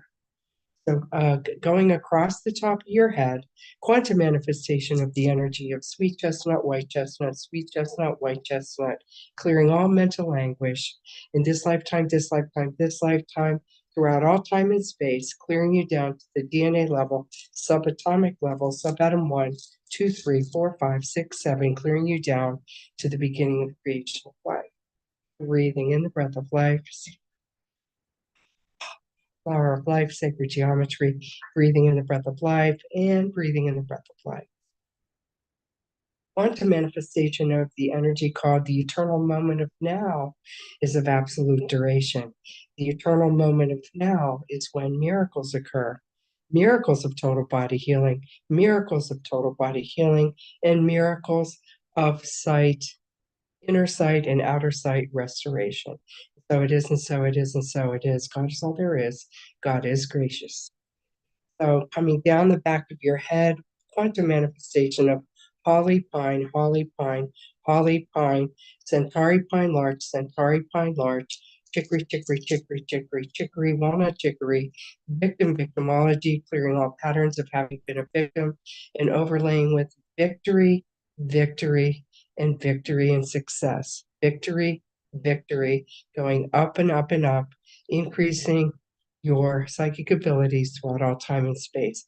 Coming down the back of your neck, opening up the neck, Vervain quartz, water violet oak, C1, C2, C3, C4, C5, C6, and C7. Water violet oak, water violet oak, water violet oak. Clearing the first vertebrae, T1, T1, T1, wild rose, T2, wild rose, T3, Centauri, T4, Centauri, T5, Mimulus, clearing all patterns of fear of success and fear of failure, and opening up to new beginnings, new bright, wonderful beginnings. Coming down T5, T5, T6, T6, clearing all blockages to psychic openings in this lifetime, this lifetime, this lifetime. T5, T6, T7, T8, T8, T8, T8, T8, Chicory, Chicory, Chicory, T8, T9, T10, T10, T11, Star Bethlehem, clearing all shocks and traumas, clearing all persons, people, places, things, and events that have blocked your psychic abilities in the past and opening up to new beginnings, and new beginnings. Coming down T10, T10, T11, T11, T12, T12, T12, L1 pine, L2 pine, L3 pine, water by that oak, L1 pine, L2 pine, L3 pine, L4 pine, L5 pine, and the rest of the sacral spine. Coming up the frontal line, clearing any blockages to your psychic ability, ages 0 through 7, 7 through 14, and 14 through 21. Up to the third chakra, pine, pine, pine, clearing any guilt, blame, and shame, and overlaying with new abilities, opening up that third chakra, opening up that center of intuition, opening up and clearing any blockages throughout all time and space. So it is, and so it is. God is all there is. God is gracious. Coming up to the heart chakra, primary heart energy, central intelligence of the heart, in the tiny sacred chamber of the heart. Coming up to the throat chakra, overlaying with sapphire blue, water violet oak, water violet oak, water violet oak, water violet oak, water violet oak, water violet oak, standing up for yourself and speaking up for yourself, water violet oak, and overlaying with new beginnings, new bright, wonderful, bright beginnings. Coming up to the base, overlaying with clairvoyance, clairsentience, clairaudience, clear vision, visual imagers. Star Bethlehem, clearing out the third chakra, clearing out any and all shocking visions in this lifetime, picture galleries, clearing out all negative images and overlaying with light breaks where no light shines. Star Bethlehem, rescue remedy elixir, and rescue remedy elixirs. Coming up to the top of the head, reconnection to the divine source. Above your head, overlaying with violet gold in 186 different frequencies. Water violet oak of the essence of forgiveness, total unconditional love. Elevating up to the ninth chakra, magenta for completion of all projects and any and all projects, grounding them into the physical plane, completions of all projects. Going up to the 10th chakra, 11, 12, 13, 14, 15. Hey, clear the way, invasion wizard, big black hole soak, clearing out any and all psychic invasions out of the higher chakras. 10, 11, 12, 13, 14, 15, 16, 17, 18, 19, 20, 20, 30, 40, 50, 60, 70, 80, 90, 100th chakra. Hey, clear the way. 100, 2, 3, 4, 5, 6, bring you up to the 1,000 chakras. Water violet oak, and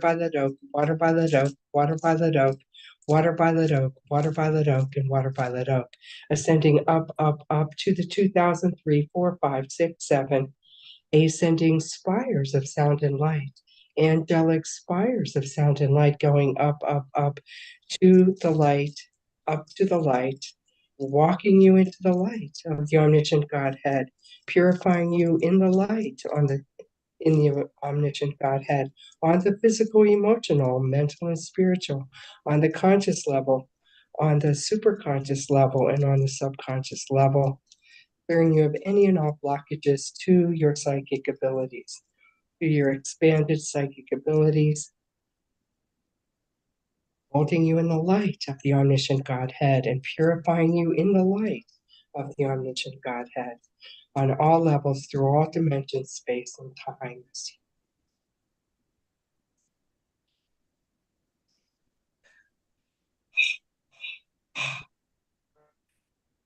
Bring you down from the light through the levels, descending spires of sound and light, angelic spires of sound and light, coming down, down, down, protected by the Archangel Michael, Raphael, Uriel, Azrael, and all of the angels, Raphael for healing, coming down through the dimensions, through the 2000 chakra, through the 1000 chakra, to the 10, 9, 8, 7, 6, 5, 4, 3, 2, and 1, with your totally cleansed divine core star being coming down through your head, through your neck, through your chest, through your navel, through your legs, through your knees, through your ankles, and through your feet, and grounding the essence of your totally cleansed divine core star being into every cell of your divine being.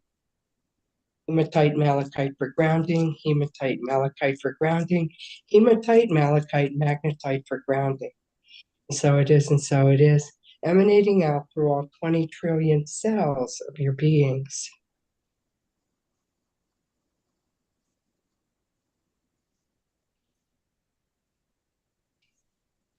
Coming up through the ocean, cleansing in the salt water, allowing yourself to have fun, and sending out the highest prayer, Maha Puja, Maha Puja, the highest prayer, Maha Puja, Maha Puja, and Maha Pujas.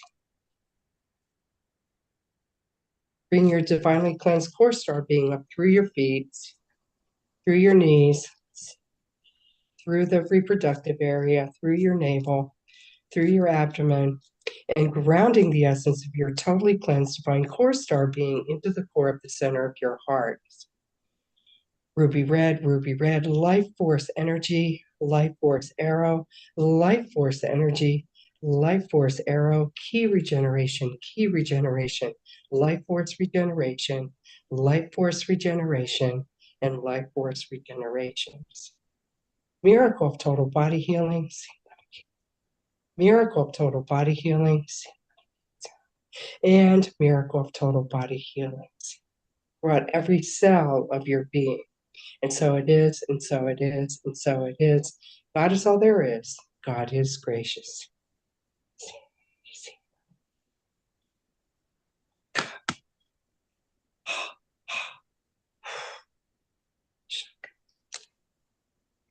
Okay. Beautiful. All right. Wow. You having fun? Okay. All right. Thank you. All right. Thank you very much. I want to go to gallery view and have everybody just send her some love and some appreciation. It was really, really something. Thank Oh, you. thank you. Thank you A so much. cleansing Thank bath. Felt I just took a bath there. That'll last for about 3 days, I'm sure. Great. Oh, Usually do that much longer. Well, you experienced it, right, Alan? Yeah, in person. Yeah, you go deep. Yeah. Mm. And the individual sessions are fantastic where she cleans every little part of your body with these tune-in psychic and the Bach flower, the etheric Bach flower remedies too. So thank you, Donna. Yeah, it's depending on what your intention of the session is. And I do something different every time, so it's Right. very interesting. I want to remind people where they can get more of Donna. And it's her website, and it's easy to remember because it's her name, Donna McGrath, DonnaMcGrath.com. And that's where you can book a session with her. Email is a really good way to do it. You can also find her on Facebook, on Twitter, also known as X, and on Instagram, the real Donna McGrath. So, but the best thing is start by going to her website, not DonnaMcGrath.com. And Donna, what a joy to meet you today. Thank you so much. And yes, Alan and I will do a whole show just with you where you can really go deep and share stories and maybe do some healings. Yeah. I would like to take a moment. I'm going to go to gallery view. One of our most beloved global peace drivers is Dorina, who is in Bulgaria. She went there for the funeral of her father, and while she was there, her home burned down, and she's kind of stuck in Bulgaria, and now she's got pneumonia. So I'd like for us to just harness our global peace tribe love and energy and have a minute of sending maximum grace to Darina Joy in Bulgaria. Maximum grace to Darina Joy.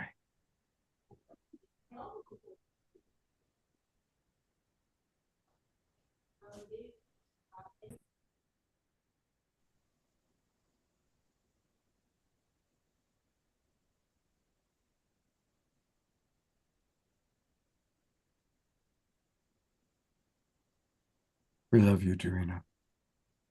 Get well soon. Thank you, everybody.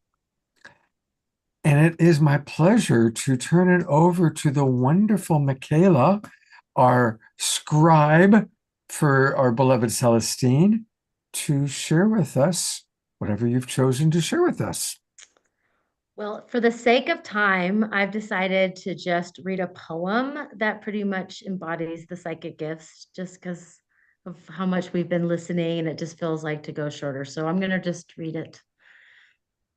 In the realm of gifts unseen, where silent whispers soft convene, the soul returns untamed, unbound, to sacred truths forever found. The kingdom lies within, they say, not in skies so far away, but in the heart, the quiet stream where life unfolds like a waking dream. Resilience like the ocean's grace, rising strong, no fear to chase. The well of being, vast and deep, awaits the ones who dare to leap. Thought, a painter with endless hues, shapes the world we live and use. But beyond the canvas, beyond the veil, love's eternal breath prevails. Imagination, ancient wise, holds the key to unseen skies. A cosmic playground vast and bright, lit by the soul's own inner light. Collective consciousness, woven tight, a constellation in endless night, where hearts like stars in union shine across the threads of sacred time. The currency of grace flows clear, whispering, beloved, stay here, not in past nor future flight, but in this now, this living light. Magic moves where trust is born, in fields where old illusions mourn. Yet joy, a phoenix fierce and free, rises through eternity.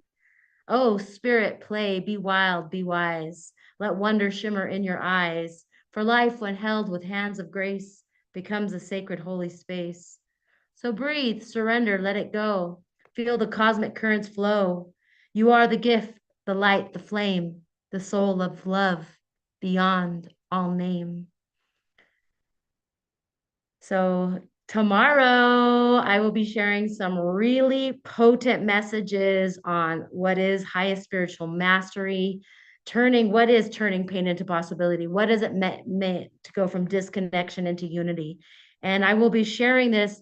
I will be reading what I'm scribing in, because I am being supported by Celestine Aisha Star from the spirit realm for me to help bring this information to the world. So please come. There's emails for both me and Jen. If you need a free pass to join, we would love to have you.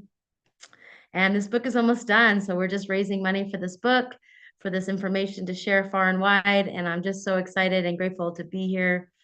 Thank you, Scott Thomas, for having me. Jen Healy for help supporting this as well. Deborah Gusti and her show, and everybody that came here. I feel your love, Donna. Everybody was so incredible. Thank you so much for your contribution. I feel more expanded and more present. And if we're going to get into our psychic gifts, that's what we bring. Expanded presence, expanded awareness. So thank you so much for listening. Thank you, Michaela. One last time, thank you to all of our presenters. We're going to close with an Omashar song.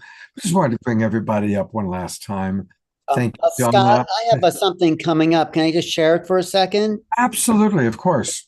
It is a retreat with Hope Fitzgerald and I in Sedona and in Mount Shasta. We're going to ignite the portal in Sedona, and then we're going to bring this energy to Mount Shasta. It's a making contact retreat. We'll go out into the desert, then we'll go out into the mountains. You could go to one or both. Hope is a fantastic infinite wave practitioner. I'm going to talk about remote viewing and making contact and bringing some of the psionic assets. And Hope is going to lead us from particle into wave. So I think it's going to be fantastic. There's the put the sign up website there, but I welcome everyone to come to Sedona and Mount Shasta, one or the other, and start making contact, because the energies, as we've been doing on these shows, is getting closer to our frequency, the energies of the others, and it's time, and we're ready. And do me a favor, put that poster in the chat box for people.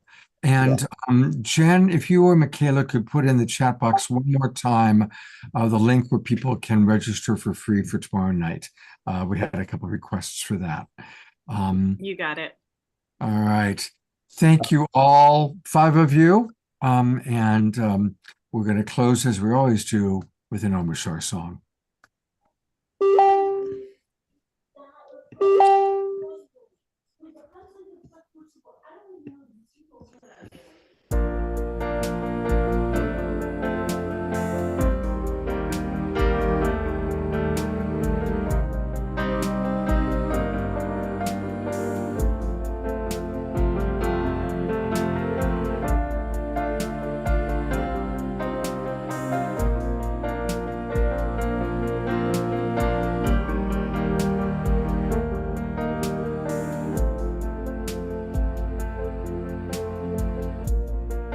We shed the cross of ages, revealing light within the form.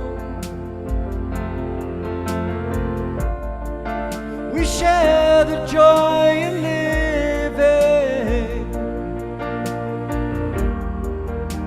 as finally we know.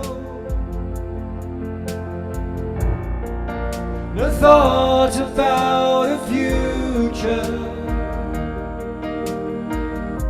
This moment is all we have to know.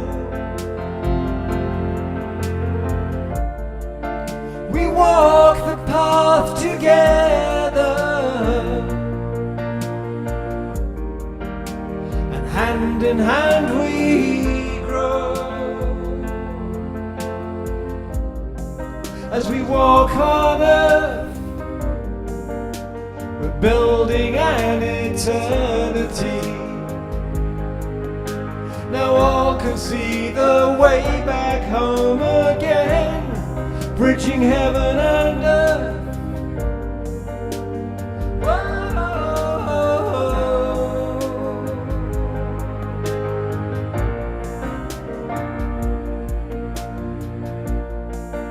And now the way is clearer, as we rejoice in human form. Our lives becoming dearer. There's truth in everyone.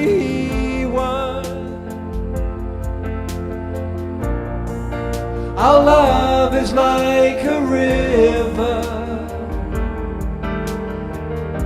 to which the world can come to drink. An ocean when together, and with one mind we think. As we walk on earth, we're building an eternity. Now all can see the way back home again, bridging heaven and earth.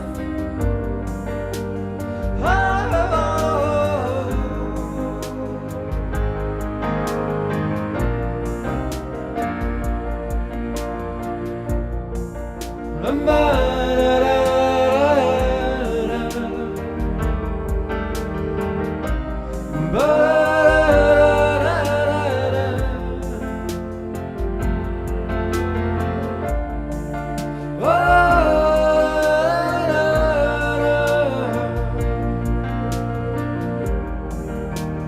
finally we know. As finally we know. Bridging heaven and earth.